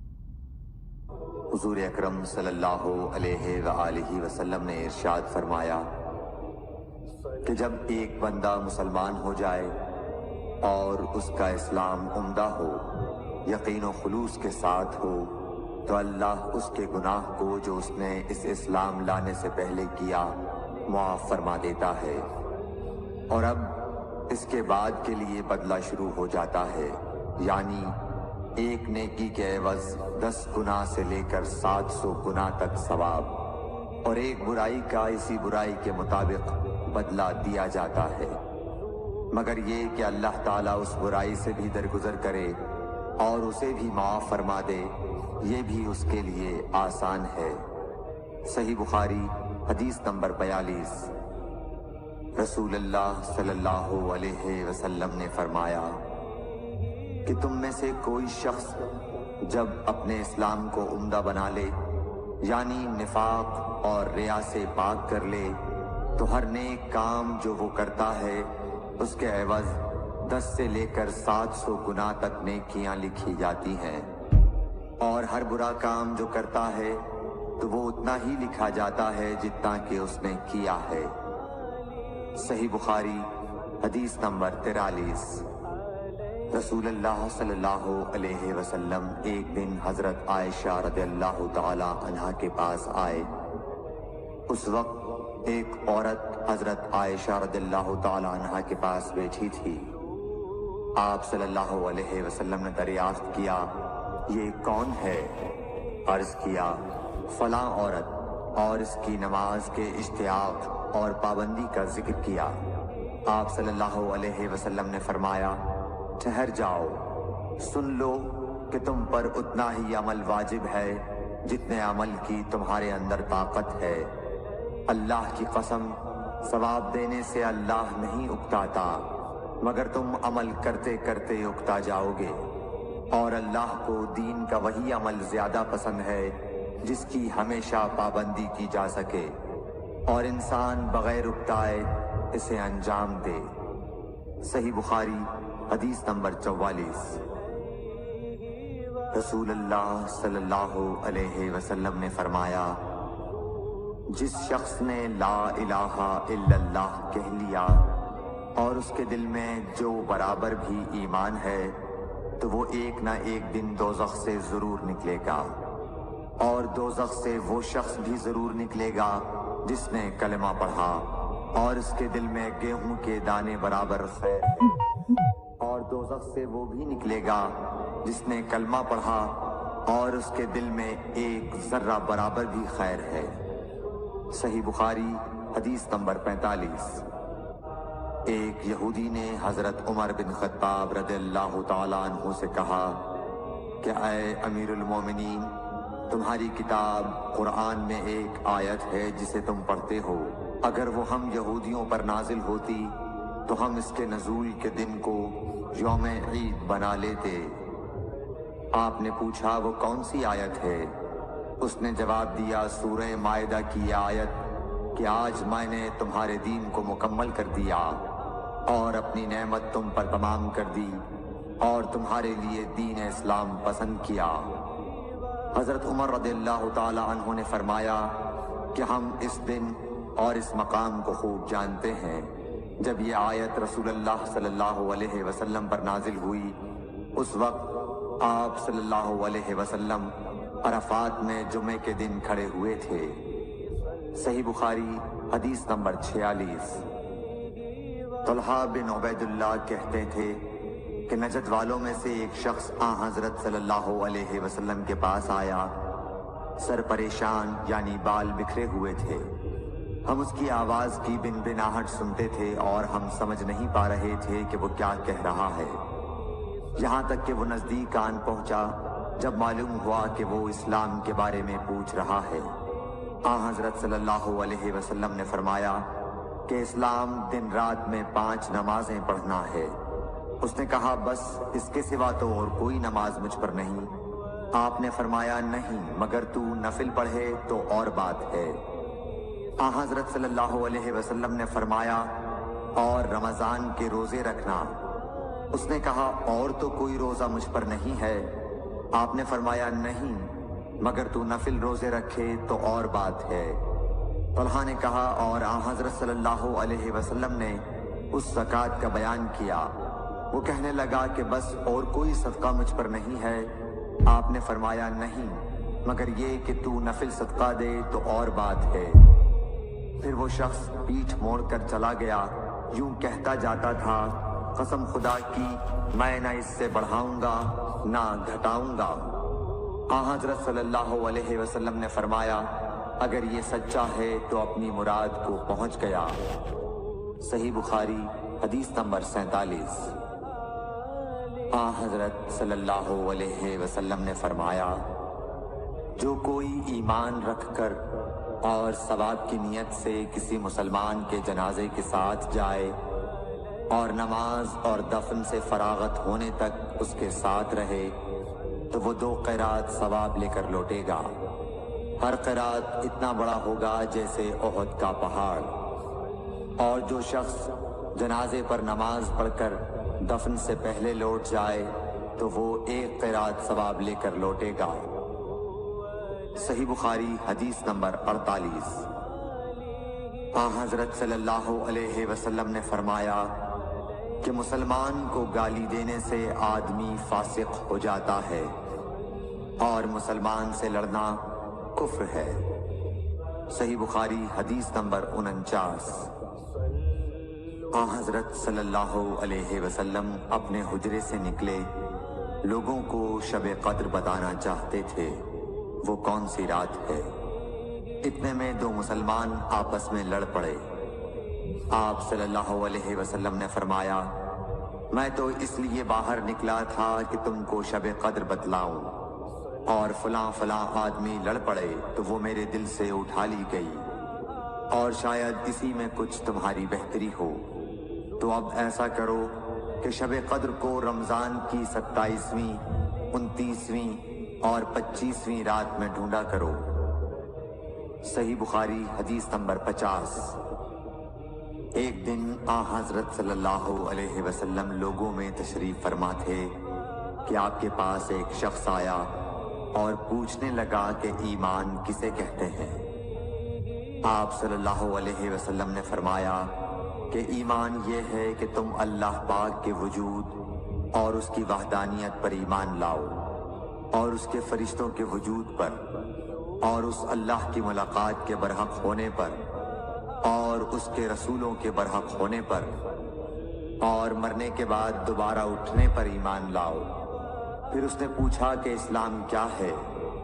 آپ صلی اللہ علیہ وسلم نے پھر جواب دیا کہ اسلام یہ ہے کہ تم خالص اللہ کی عبادت کرو اور اس کے ساتھ کسی کو شریک نہ بناؤ، اور نماز قائم کرو، اور زکوٰۃ فرض ادا کرو، اور رمضان کے روزے رکھو۔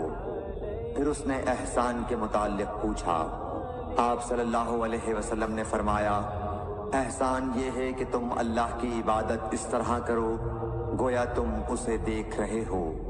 اگر یہ درجہ نہ حاصل ہو تو پھر یہ تو سمجھو کہ وہ تم کو دیکھ رہا ہے۔ پھر اس نے پوچھا کہ قیامت کب آئے گی؟ آپ صلی اللہ علیہ وسلم نے فرمایا کہ اس کے بارے میں جواب دینے والا پوچھنے والے سے کچھ زیادہ نہیں جانتا، البتہ میں تمہیں اس کی نشانیاں بتلا سکتا ہوں۔ وہ یہ ہیں کہ جب لونڈی اپنے آقا کو جنے گی اور جب سیاہ اونٹوں کے چرانے والے دیہاتی لوگ ترقی کرتے کرتے مکانات کی تعمیر میں ایک دوسرے سے بازی لے جانے کی کوشش کریں گے، یاد رکھو قیامت کا علم ان 5 چیزوں میں ہے جن کو اللہ کے سوا کوئی نہیں جانتا۔ پھر آپ صلی اللہ علیہ وسلم نے یہ آیت پڑھی کہ اللہ ہی کو قیامت کا علم ہے کہ وہ کب ہوگی۔ پھر وہ پوچھنے والا پیٹھ پھیر کر جانے لگا۔ آپ نے فرمایا کہ اسے واپس بلا کر لاؤ۔ لوگ دوڑ پڑے مگر وہ کہیں نظر نہیں آیا۔ آپ صلی اللہ علیہ وسلم نے فرمایا کہ یہ جبرائیل علیہ السلام تھے جو لوگوں کو ان کا دین سکھانے آئے تھے۔ Thanks for watching. Don't forget to like, comment, share and subscribe to.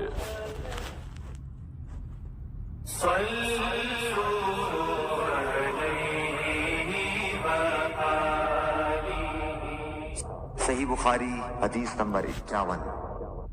ہرقل شاہ روم نے ابو سفیان سے کہا، میں نے تم سے پوچھا تھا کہ اس رسول کے ماننے والے بڑھ رہے ہیں یا گھٹ رہے ہیں؟ تو نے جواب میں بتلایا کہ وہ بڑھ رہے ہیں۔ ٹھیک ہے، ایمان کا یہی حال رہتا ہے یہاں تک کہ وہ پورا ہو جائے۔ اور میں نے تجھ سے پوچھا تھا کہ کوئی اس کے دین میں آ کر پھر اس کو برا جان کر پھر جاتا ہے؟ تو نے کہا نہیں۔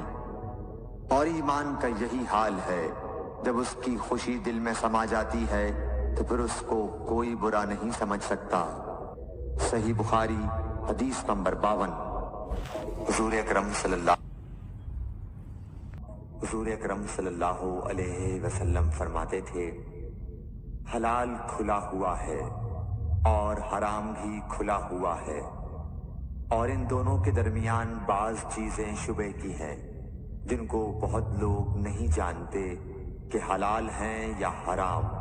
پھر جو کوئی شبہ کی چیزوں سے بھی بچ گیا اس نے اپنے دین اور عزت کو بچا لیا، اور جو کوئی ان شبہ کی چیزوں میں پڑ گیا اس کی مثال اس چرواہے کی ہے جو شاہی محفوظ چراگاہ کے آس پاس اپنے جانوروں کو چرائے۔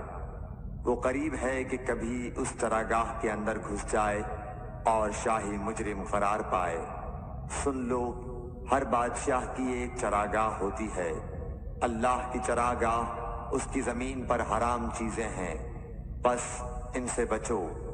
اور سن لو، بدن میں ایک گوشت کا ٹکڑا ہے، جب وہ درست ہوگا سارا بدن درست ہوگا، اور جہاں بگڑا سارا بدن بگڑ گیا۔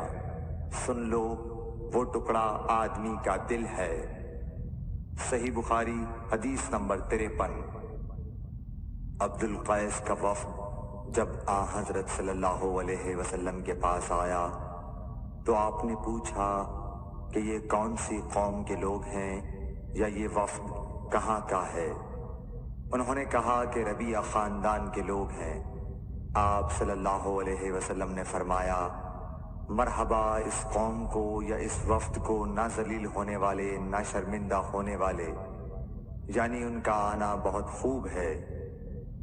وہ کہنے لگے، اے اللہ کے رسول صلی اللہ علیہ وسلم، ہم آپ کی خدمت میں صرف ان حرمت والے مہینوں میں آ سکتے ہیں، کیونکہ ہمارے اور آپ کے درمیان مضر کے کافروں کا قبیلہ آباد ہے۔ بس آپ ہم کو ایک ایسی قطعی بات بتلا دیجئے جس کی خبر ہم اپنے پچھلے لوگوں کو بھی کر دیں جو یہاں نہیں آئے، اور اس پر عمل درآمد کر کے ہم جنت میں داخل ہو جائیں۔ اور انہوں نے آپ سے اپنے برتنوں کے بارے میں بھی پوچھا۔ آپ صلی اللہ علیہ وسلم نے ان کو 4 باتوں کا حکم اور 4 قسم کے برتنوں کو استعمال میں لانے سے منع فرمایا۔ ان کو حکم دیا کہ ایک اکیلے خدا پر ایمان لاؤ۔ پھر آپ صلی اللہ علیہ وسلم نے پوچھا کہ جانتے ہو ایک اکیلے اللہ پر ایمان لانے کا مطلب کیا ہے؟ انہوں نے کہا کہ اللہ اور اس کے رسول ہی کو معلوم ہے۔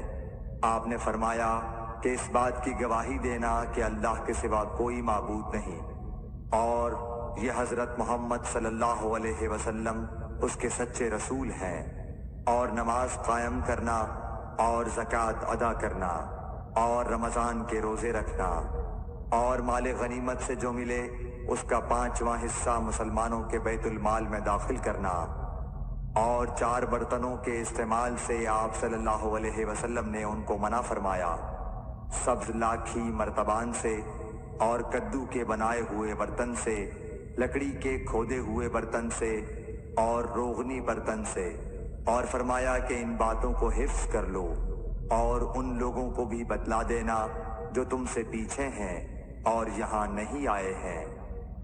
صحیح بخاری حدیث نمبر 54۔ آن حضرت صلی اللہ علیہ وسلم نے فرمایا، عمل نیت ہی سے صحیح ہوتے ہیں یا نیت ہی کے مطابق ان کو بدلہ ملتا ہے، اور ہر آدمی کو وہی ملے گا جو نیت کرے گا۔ بس جو کوئی اللہ اور اس کے رسول کی رضا کے لیے ہجرت کرے اور اس کی ہجرت اللہ اور اس کے رسول کی طرف ہوگی، اور جو کوئی دنیا کمانے کے لیے یا کسی عورت سے شادی کرنے کے لیے ہجرت کرے گا تو اس کی ہجرت انہی کاموں کے لیے ہوگی۔ صحیح بخاری حدیث نمبر 55۔ آن حضرت صلی اللہ علیہ وسلم نے فرمایا، جب آدمی ثواب کی نیت سے اپنے اہل و عیال پر خرچ کرے بس وہ بھی اس کے لیے صدقہ ہے۔ صحیح بخاری حدیث نمبر 56۔ آن حضرت صلی اللہ علیہ وسلم نے فرمایا، بے شک تو جو کچھ خرچ کرے اور اس سے تیری نیت اللہ کی رضا حاصل کرنی ہو تو تجھ کو اس کا ثواب ملے گا، یہاں تک کہ اس پر بھی جو تو اپنی بیوی کے منہ میں ڈالے۔ صحیح بخاری حدیث نمبر 57۔ جریر بن عبداللہ رضی اللہ تعالی عنہ نے کہا کہ آن حضرت صلی اللہ علیہ وسلم سے میں نے نماز قائم کرنے اور زکوٰۃ ادا کرنے اور ہر مسلمان کی خیر خواہی کرنے پر بیعت کی۔ صحیح بخاری حدیث نمبر 58۔ جس دن مغیرہ بن شعبہ حاکم کوفہ کا انتقال ہوا تو جریر بن عبداللہ رضی اللہ تعالی عنہ خطبے کے لیے کھڑے ہوئے اور اللہ کی تعریف اور خوبی بیان کی اور کہا، تم کو اکیلے اللہ کا ڈر رکھنا چاہیے، اس کا کوئی شریک نہیں، اور تحمل اور اطمینان سے رہنا چاہیے اس وقت تک کہ کوئی دوسرا حاکم تمہارے اوپر آئے، اور وہ ابھی آنے والا ہے۔ پھر فرمایا کہ اپنے مرنے والے حاکم کے لیے دعائے مغفرت کرو، کیونکہ وہ مغیرہ بھی معافی کو پسند کرتا تھا۔ پھر کہا کہ اس کے بعد تم کو معلوم ہونا چاہیے کہ میں ایک دفعہ حضرت صلی اللہ علیہ وسلم کے پاس آیا اور میں نے عرض کیا کہ میں آپ سے اسلام پر بیعت کرتا ہوں۔ آپ نے مجھ سے ہر مسلمان کی خیر خواہی کے لیے شرط کی، بس میں نے اس شرط پر آپ سے بیعت کر لی۔ بس اس مسجد کے رب کی قسم کہ میں تمہارا خیر خواہ ہوں۔ پھر استغفار کیا اور ممبر سے اتر آئے۔ صحیح بخاری حدیث نمبر 59۔ ایک بار آن حضرت صلی اللہ علیہ وسلم لوگوں میں بیٹھے ہوئے ان سے باتیں کر رہے تھے، اتنے میں ایک دیہاتی آپ کے پاس آیا اور پوچھنے لگا کہ قیامت کب آئے گی۔ آپ صلی اللہ علیہ وسلم اپنی گفتگو میں مصروف رہے۔ بعض لوگ جو مجلس میں تھے کہنے لگے، آپ صلی اللہ علیہ وسلم نے دیہاتی کی بات سنی لیکن پسند نہیں کی، اور بعض کہنے لگے کہ نہیں، بلکہ آپ نے اس کی بات سنی ہی نہیں۔ جب آپ اپنی باتیں پوری کر چکے تو میں سمجھتا ہوں کہ آپ صلی اللہ علیہ وسلم نے یوں فرمایا، وہ قیامت کے بارے میں پوچھنے والا کہاں گیا؟ اس دیہاتی نے کہا، حضور میں موجود ہوں۔ آپ نے فرمایا کہ جب امانت ایمانداری دنیا سے اٹھ جائے تو قیامت قائم ہونے کا انتظار کر۔ اس نے کہا، ایمانداری اٹھنے کا کیا مطلب ہے؟ آپ صلی اللہ علیہ وسلم نے فرمایا کہ جب حکومت کے کاروبار نالائق لوگوں کو سونپ دیے جائیں تو قیامت کا انتظار کر۔ صحیح بخاری حدیث نمبر 60۔ عبداللہ بن عمرو نے کہا کہ ایک سفر میں جو ہم نے کیا تھا، آن حضرت صلی اللہ علیہ وسلم ہم سے پیچھے رہ گئے، اور آپ صلی اللہ علیہ وسلم ہم سے اس وقت ملے جب عصر کی نماز کا وقت آن پہنچا تھا۔ ہم جلدی جلدی وضو کر رہے تھے، بس پاؤں کو خوب دھونے کے بدل ہم یوں ہی سا دھو رہے تھے۔ یہ حال دیکھ کر آپ صلی اللہ علیہ وسلم نے بلند آواز سے پکارا، دیکھو ایڑیوں کی خرابی دوزخ سے ہونے والی ہے۔ 2 یا 3 بار آپ صلی اللہ علیہ وسلم نے یوں ہی بلند آواز سے فرمایا۔ صحیح بخاری حدیث نمبر 60، حدیث نمبر 61۔ حضرت صلی اللہ علیہ وسلم نے فرمایا، درختوں میں ایک درخت ایسا ہے کہ اس کے پتے نہیں جھڑتے، اور مسلمان کی مثال اسی درخت کی سی ہے، بتاؤ وہ کون سا درخت ہے؟ یہ سن کر لوگوں کا خیال جنگل کی طرف دوڑا۔ عبداللہ رضی اللہ تعالی عنہ نے کہا، میرے دل میں آیا کہ وہ کھجور کا درخت ہے، مگر میں اپنی کم سنی کی شرم سے نہ بولا۔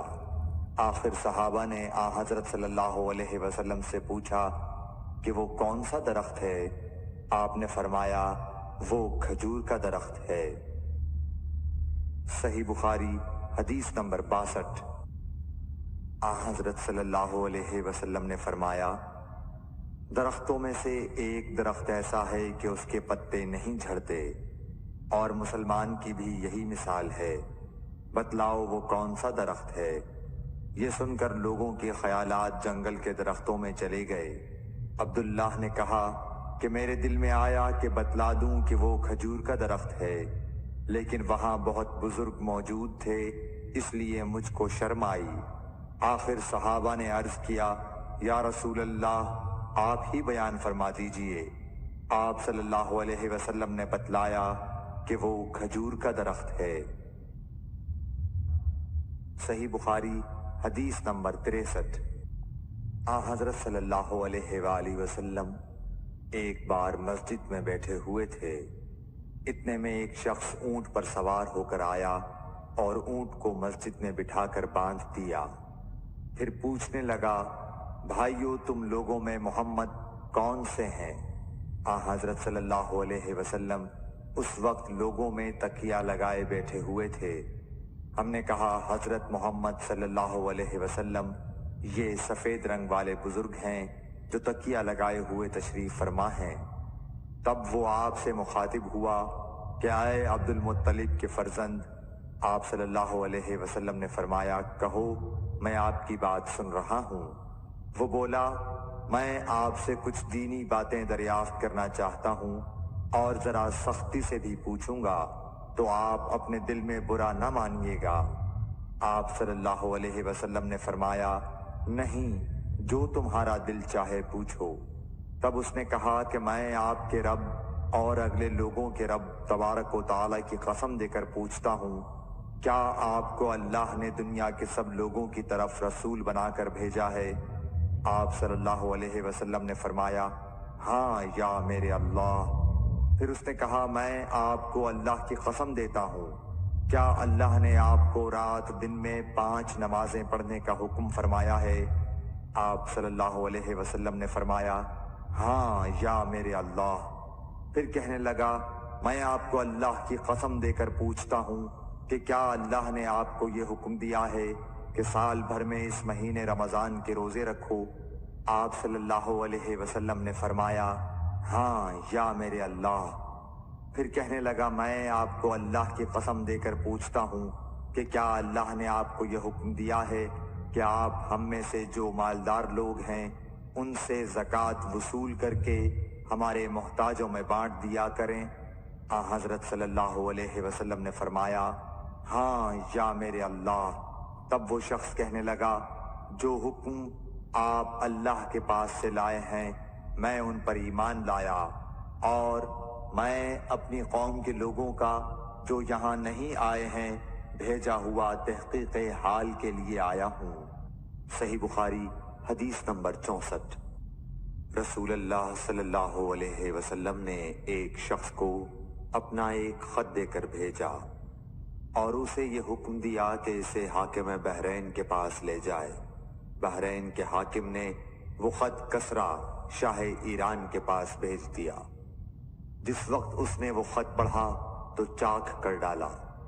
راوی کہتے ہیں، اور میرا خیال ہے کہ ابن مسیب نے اس کے بعد مجھ سے کہا کہ اس واقعے کو سن کر رسول اللہ صلی اللہ علیہ وسلم نے اہل ایران کے لیے بد دعا کی کہ وہ بھی چاک شدہ خط کی طرح ٹکڑے ٹکڑے ہو جائیں۔ صحیح بخاری حدیث نمبر 65۔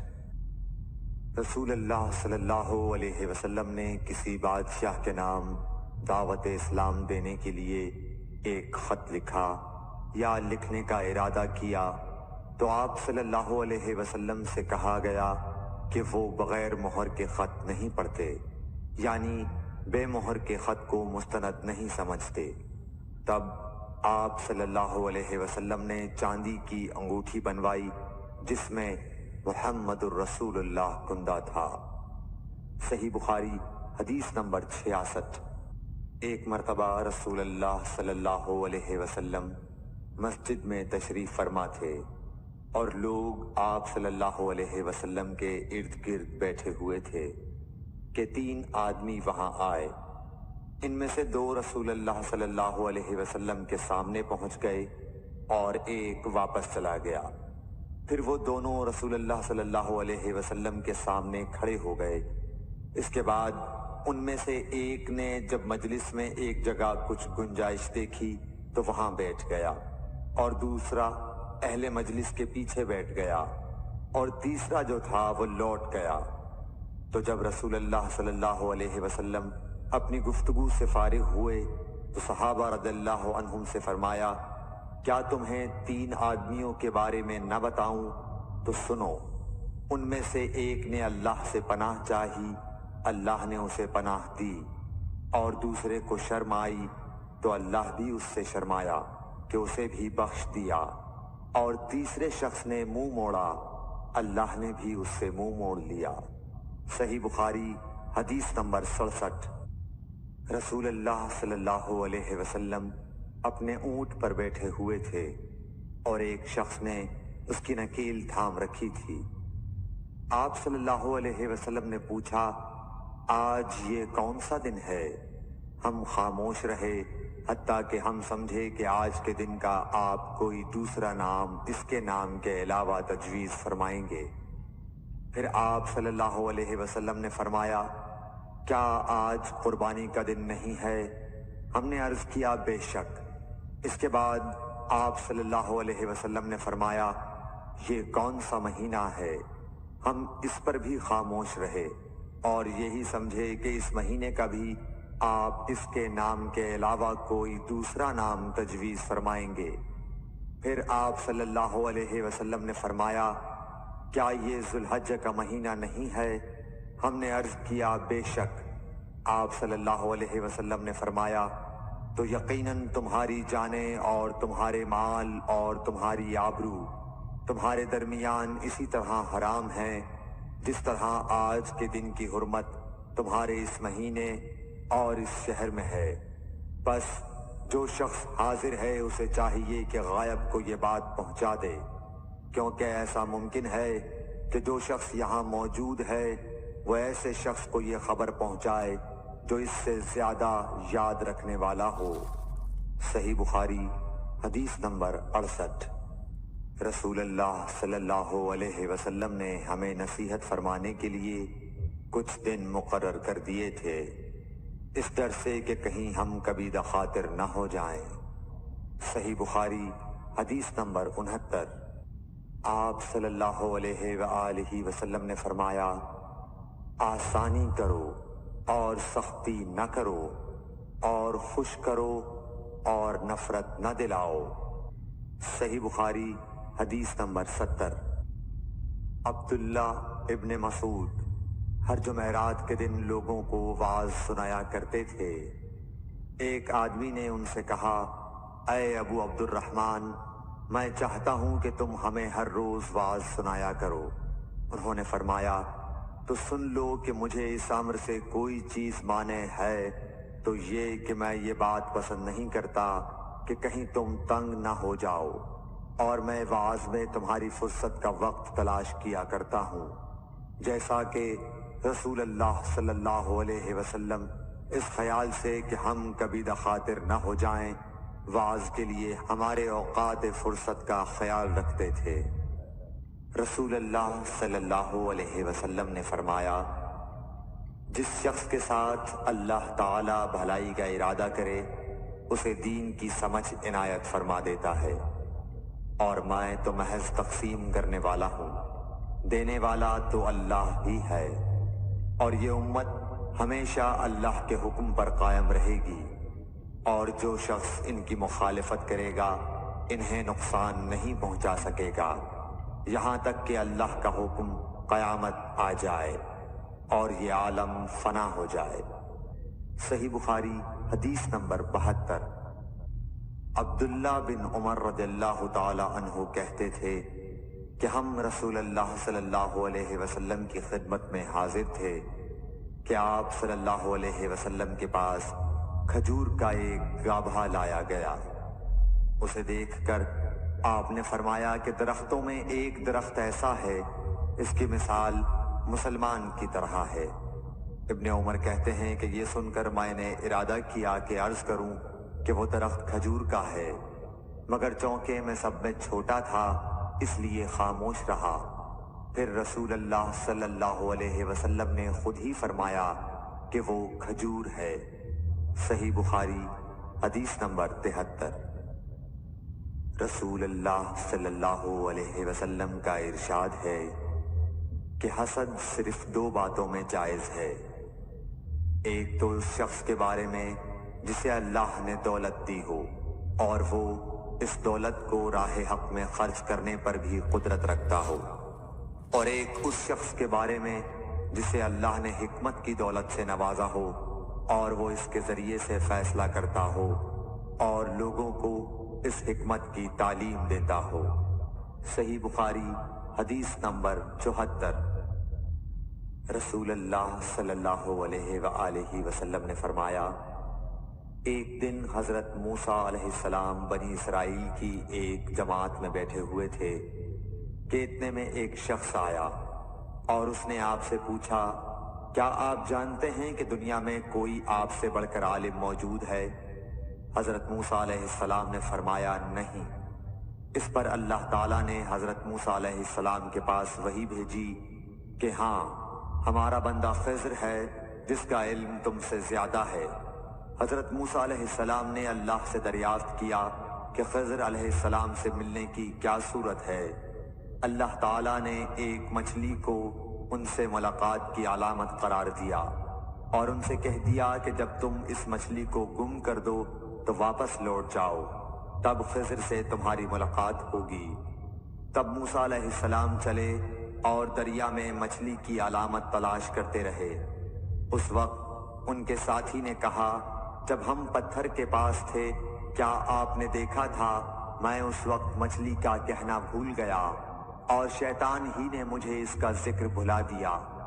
موسیٰ علیہ السلام نے کہا، اسی مقام کی ہمیں تلاش تھی۔ تب وہ اپنے نشانات قدم پر پچھلے پاؤں باتیں کرتے ہوئے لوٹے، وہاں انہوں نے خضر علیہ السلام کو پایا۔ پھر ان کا وہی قصہ ہے جو اللہ نے اپنی کتاب قرآن میں بیان کیا ہے۔ صحیح بخاری حدیث نمبر 75۔ حضرت ابن عباس رضی اللہ تعالی عنہ نے فرمایا کہ ایک مرتبہ رسول اللہ صلی اللہ علیہ وآلہ وسلم نے مجھے سینے سے لگا لیا اور دعا دیتے ہوئے فرمایا کہ اے اللہ اسے علم کتاب قرآن عطا فرمائیو۔ صحیح بخاری حدیث نمبر 76۔ عبداللہ بن عباس رضی اللہ تعالی عنہ نے فرمایا کہ میں ایک مرتبہ گدھی پر سوار ہو کر چلا، اس زمانے میں میں بلوغ کے قریب تھا۔ رسول اللہ صلی اللہ علیہ وسلم منا میں نماز پڑھ رہے تھے اور آپ کے سامنے دیوار کی آڑ نہ تھی، تو میں بعض صفوں کے سامنے سے گزرا اور گدھی کو چھوڑ دیا، وہ چرنے لگی، جبکہ میں صف میں شامل ہو گیا، مگر کسی نے مجھے اس بات پر ٹوکا نہیں۔ صحیح بخاری حدیث نمبر 77۔ محمود بن ربی فرماتے ہیں کہ مجھے یاد ہے کہ ایک مرتبہ رسول اللہ صلی اللہ علیہ وسلم نے ایک ڈول سے منہ میں پانی لے کر میرے چہرے پر کلی فرمائی اور میں اس وقت 5 سال کا تھا۔ صحیح بخاری حدیث نمبر 78۔ حضور اکرم صلی اللہ علیہ وآلہ وسلم نے فرمایا کہ ایک بار حضرت موسیٰ علیہ السلام بنی اسرائیل کی ایک جماعت میں تھے کہ اتنے میں ایک شخص آیا اور کہنے لگا، کیا آپ جانتے ہیں کہ دنیا میں آپ سے بھی بڑھ کر کوئی عالم موجود ہے؟ حضرت موسیٰ علیہ السلام نے فرمایا کہ نہیں۔ تب اللہ تعالیٰ نے حضرت موسیٰ علیہ السلام پر وحی نازل کی کہ ہاں، ہمارا بندہ خضر علم میں تم سے بڑھ کر ہے۔ تو حضرت موسیٰ علیہ السلام نے ان سے ملنے کی راہ دریافت کی۔ اس وقت اللہ تعالیٰ نے ان سے ملاقات کے لیے مچھلی کو نشانی قرار دیا اور ان سے کہہ دیا کہ جب تم مچھلی کو نہ پاؤ تو لوٹ جانا، تم خضر سے ملاقات کر لوگے۔ حضرت موسیٰ علیہ السلام دریا میں مچھلی کے نشان کا انتظار کرتے رہے۔ تب ان کے خادم نے ان سے کہا، کیا آپ نے دیکھا تھا کہ جب ہم پتھر کے پاس تھے تو میں وہاں مچھلی بھول گیا اور مجھے شیطان ہی نے غافل کر دیا؟ حضرت موسیٰ علیہ السلام نے کہا کہ ہم اسی مقام کے تو متلاشی تھے۔ تب وہ اپنے قدموں کے نشانوں پر باتیں کرتے ہوئے واپس لوٹے۔ وہاں خضر علیہ السلام کو انہوں نے پایا۔ پھر ان کا قصہ وہی ہے جو اللہ تعالیٰ نے اپنی کتاب میں بیان فرمایا ہے۔ صحیح بخاری حدیث نمبر 79۔ آپ صلی اللہ علیہ وآلہ وسلم نے فرمایا کہ اللہ تعالیٰ نے مجھے جس علم و ہدایت کے ساتھ بھیجا ہے اس کی مثال زبردست بارش کی سی ہے جو زمین پر خوب برسے۔ بعض زمین جو صاف ہوتی ہے وہ پانی کو پی لیتی ہے اور بہت سبزہ اور گھاس اگاتی ہے، اور بعض زمین جو سخت ہوتی ہے وہ پانی کو روک لیتی ہے۔ اس سے اللہ تعالیٰ لوگوں کو فائدہ پہنچاتا ہے، وہ اس سے سیراب ہوتے ہیں اور سیراب کرتے ہیں۔ اور کچھ اور زمین کے بعض خطوں پر پانی پڑتا ہے جو بالکل چٹیل میدان ہوتے ہیں، نہ پانی روکتے ہیں اور نہ ہی سبزہ اگاتے ہیں۔ تو یہ اس شخص کی مثال ہے جو دین میں سمجھ پیدا کرے اور نفع دے۔ اس کو وہ چیز جس کے ساتھ میں مبعوث کیا گیا ہوں اس نے علم دین سیکھا اور سکھایا۔ اور اس شخص کی مثال جس نے سر نہیں اٹھایا یعنی توجہ نہیں کی اور جو ہدایت دے کر میں بھیجا گیا ہوں اسے قبول نہیں کیا۔ صحیح بخاری حدیث نمبر 80۔ رسول اللہ صلی اللہ علیہ وسلم نے فرمایا، علامت قیامت میں سے یہ ہے کہ دینی علم اٹھ جائے گا اور جہل ہی جہل ظاہر ہو جائے گا، اور اعلانیہ شراب پی جائے گی اور زنا پھیل جائے گا۔ بخاری حدیث نمبر 81۔ رسول اللہ صلی اللہ علیہ وآلہ وسلم نے فرمایا کہ علامات قیامت میں سے یہ ہے کہ علم دین کم ہو جائے گا، جہل ظاہر ہو جائے گا، زنا بکثرت ہوگا، عورتیں بڑھ جائیں گی اور مرد کم ہو جائیں گے، حتیٰ کہ 50 عورتوں کا نگران صرف ایک مرد رہ جائے گا۔ صحیح بخاری حدیث نمبر 82۔ رسول اللہ صلی اللہ علیہ وسلم نے فرمایا کہ میں سو رہا تھا، اسی حالت میں مجھے دودھ کا پیالہ دیا گیا، میں نے خوب اچھی طرح پی لیا، حتیٰ کہ میں نے دیکھا کہ تازگی میرے ناخنوں سے نکل رہی ہے۔ پھر میں نے اپنا بچا ہوا دودھ عمر بن الخطاب کو دے دیا۔ صحابہ رضی اللہ عنہم نے پوچھا، آپ نے اس کی کیا تعبیر لی؟ آپ صلی اللہ علیہ وسلم نے فرمایا، علم۔ صحیح بخاری حدیث نمبر 83۔ حجۃ الوداع میں رسول اللہ صلی اللہ علیہ وسلم لوگوں کے مسائل دریافت کرنے کی وجہ سے منا میں ٹھہر گئے تو ایک شخص آیا اور اس نے کہا کہ میں نے بے خبری میں ذبح کرنے سے پہلے سر منڈا لیا۔ آپ صلی اللہ علیہ وسلم نے فرمایا، اب ذبح کر لے اور کچھ حرج نہیں۔ پھر دوسرا آدمی آیا، اس نے کہا کہ میں نے بے خبری میں رمی کرنے سے پہلے قربانی کر لی۔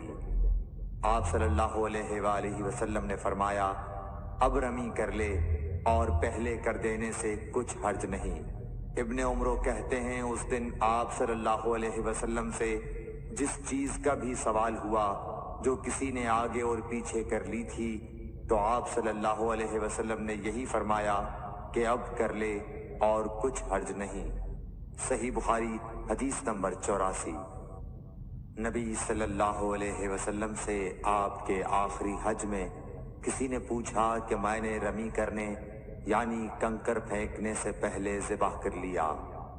آپ صلی اللہ علیہ وسلم نے ہاتھ سے اشارہ کیا اور فرمایا کچھ حرج نہیں۔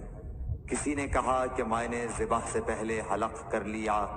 آپ صلی اللہ علیہ وسلم نے سر سے اشارہ فرما دیا کہ کچھ حرج نہیں۔ صحیح بخاری حدیث نمبر 85۔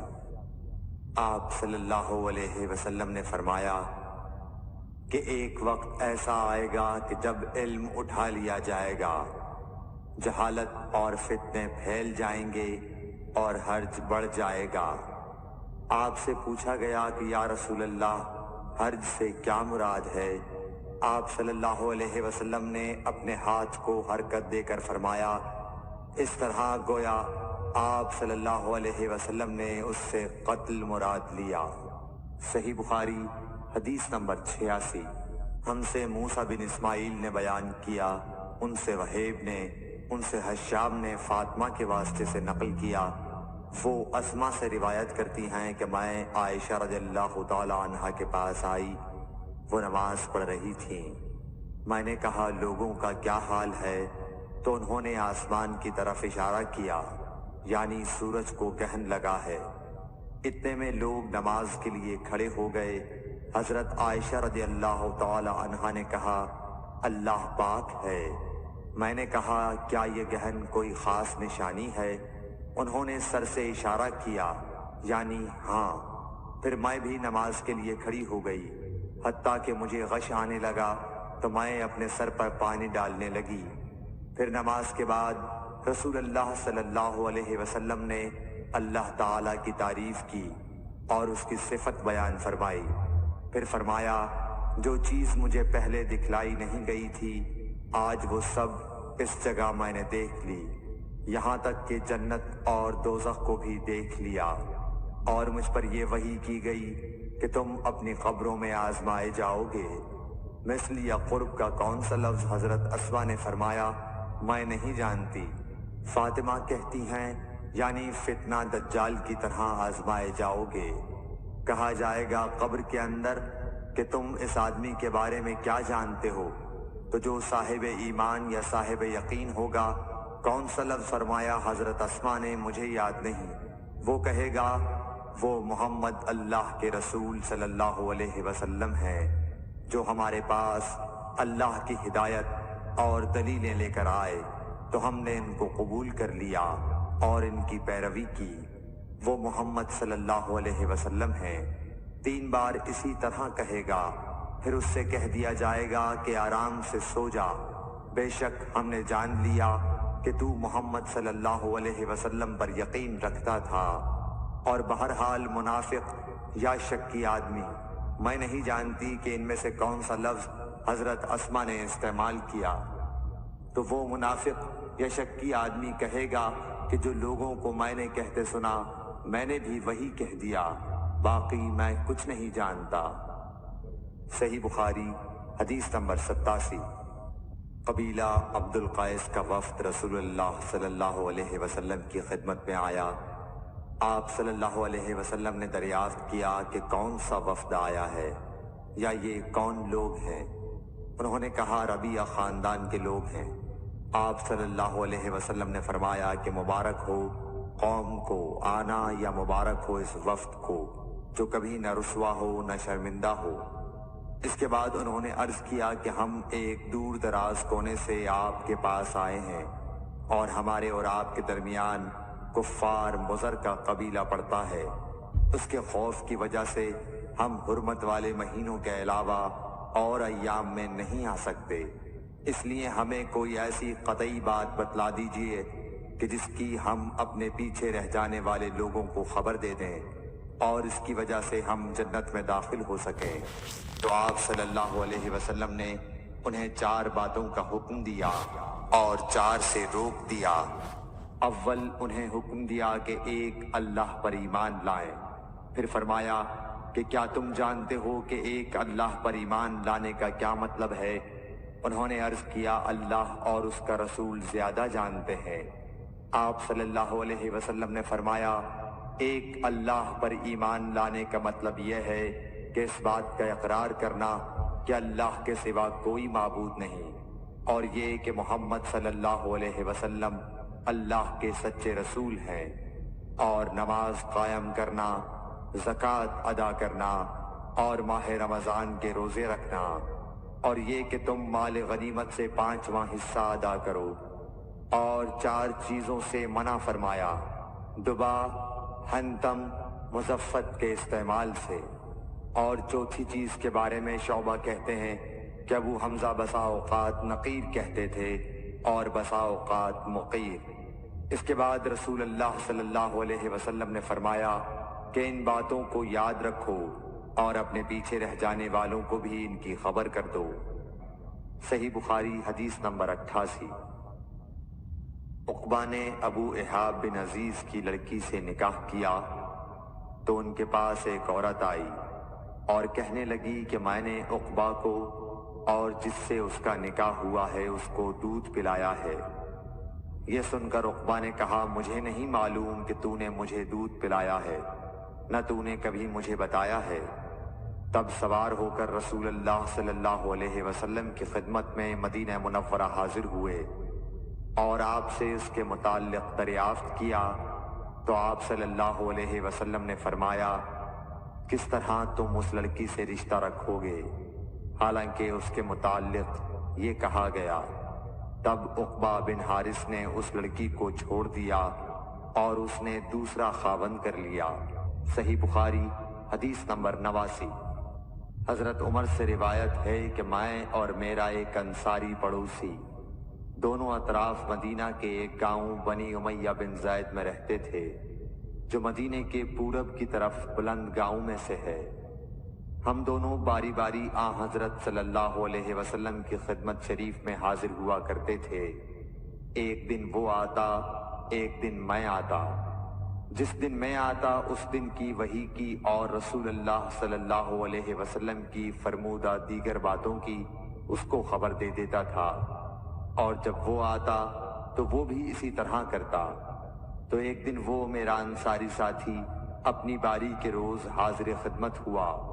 جب واپس آیا تو اس نے میرا دروازہ بہت زور سے کھٹکھٹایا اور میرے بارے میں پوچھا کیا عمر یہاں ہیں؟ میں گھبرا کر اس کے پاس آیا۔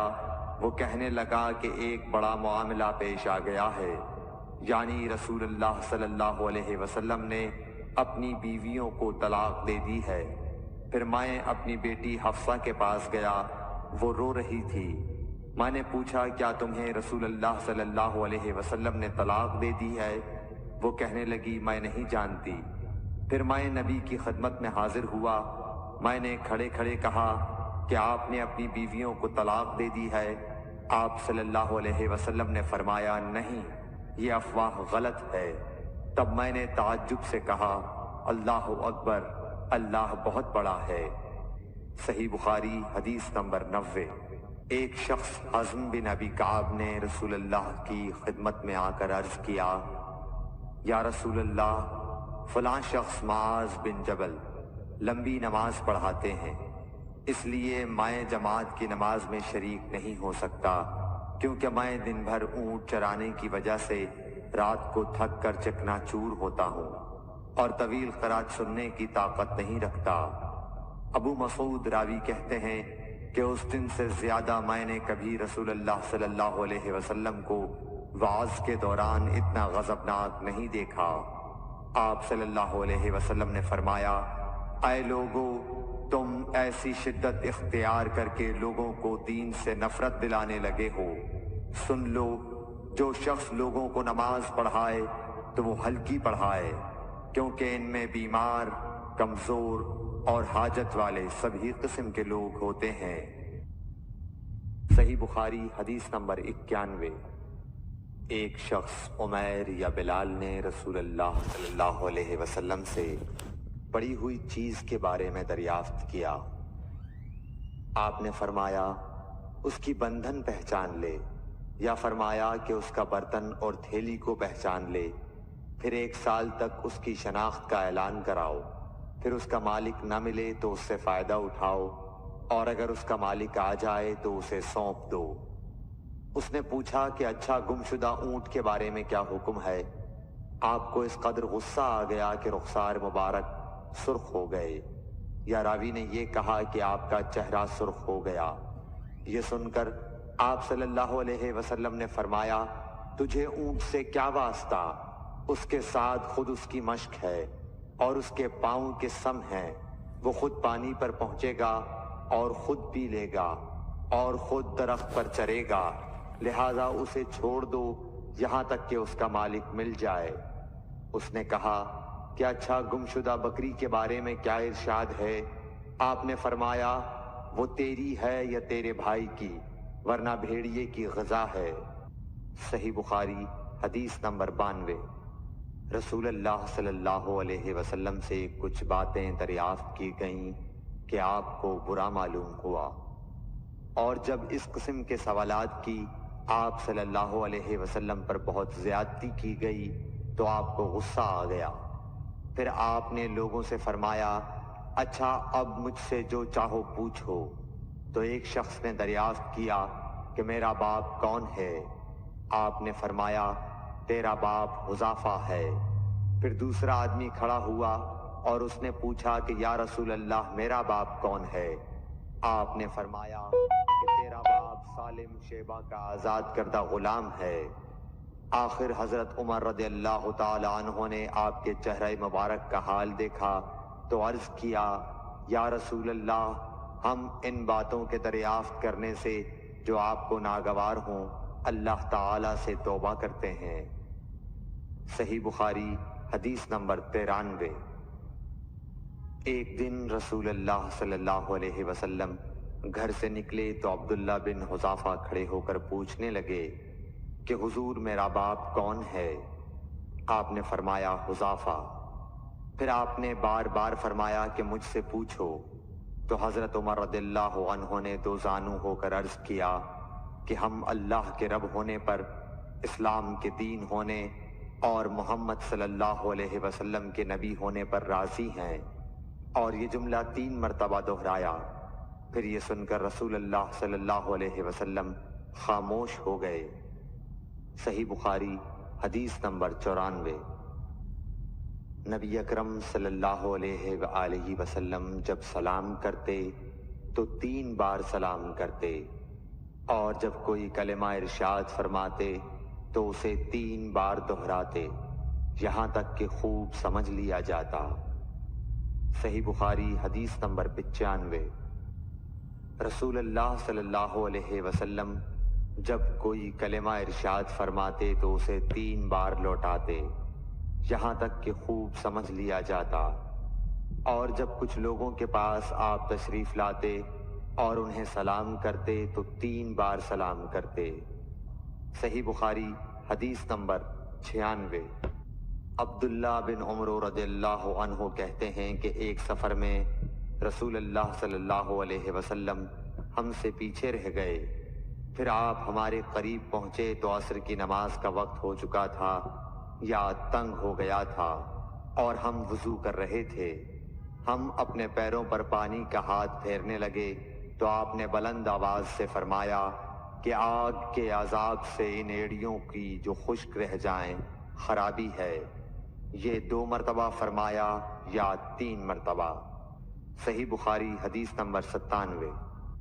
رسول اللہ صلی اللہ علیہ وسلم نے فرمایا کہ 3 شخص ہیں جن کے لیے دگنا اجر ہے، ایک وہ جو اہل کتاب سے ہو اور اپنے نبی پر اور محمد صلی اللہ علیہ وسلم پر ایمان لائے، دوسرے وہ غلام جو اپنے آقا اور اللہ دونوں کا حق ادا کرے، اور تیسرے وہ آدمی جس کے پاس کوئی لونڈی ہو جس سے شباشی کرتا ہے اور اس کو تربیت دے تو اچھی تربیت دے، تعلیم دے تو عمدہ دے، پھر اسے آزاد کر کے اس سے نکاح کر لے تو اس کے لیے دگنا اجر ہے۔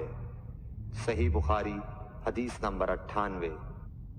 نبی صلی اللہ علیہ وسلم ایک مرتبہ عید کے موقع پر مردوں کی صفوں میں سے نکلے اور آپ کے ساتھ بلال رضی اللہ تعالیٰ عنہ تھے۔ آپ کو خیال ہوا عورتوں کو خطبہ اچھی طرح نہیں سنائی دیا، تو آپ نے انہیں علیحدہ نصیحت فرمائی اور صدقے کا حکم دیا۔ یہ بات سن کر کوئی عورت بالی اور کوئی عورت انگوٹھی ڈالنے لگی، اور بلال رضی اللہ تعالیٰ عنہ اپنے کپڑے کے دامن میں یہ چیزیں لینے لگے۔ صحیح بخاری حدیث نمبر 99۔ حضرت ابو ہریرہ رضی اللہ تعالیٰ عنہ نے عرض کیا، یا رسول اللہ، قیامت کے دن آپ کی شفاعت سے سب سے زیادہ سعادت کسے ملے گی؟ تو رسول اللہ صلی اللہ علیہ وسلم نے فرمایا، اے ابو ہریرہ، مجھے یقین تھا کہ تم سے پہلے کوئی اس کے بارے میں مجھ سے دریافت نہیں کرے گا، کیونکہ میں نے حدیث کے متعلق تمہاری حرص دیکھ لی تھی۔ سنو، قیامت کے دن سب سے زیادہ فیضیاب میری شفاعت سے وہ شخص ہوگا جو سچے دل سے یا سچے جی سے لا الہ الا اللہ کہے گا۔ صحیح بخاری حدیث نمبر 100۔ رسول اللہ صلی اللہ علیہ وآلہ وسلم نے فرمایا کہ اللہ علم کو اس طرح نہیں اٹھا لے گا کہ اس کو بندوں سے چھین لے، بلکہ وہ پختہ کار علماء کو موت دے کر علم اٹھائے گا، حتیٰ کہ جب کوئی عالم باقی نہیں رہے گا تو لوگ جاہلوں کو سردار بنا لیں گے، ان سے سوالات کیے جائیں گے اور وہ بغیر علم کے جواب دیں گے، اس لیے خود بھی گمراہ ہوں گے اور لوگوں کو بھی گمراہ کریں گے۔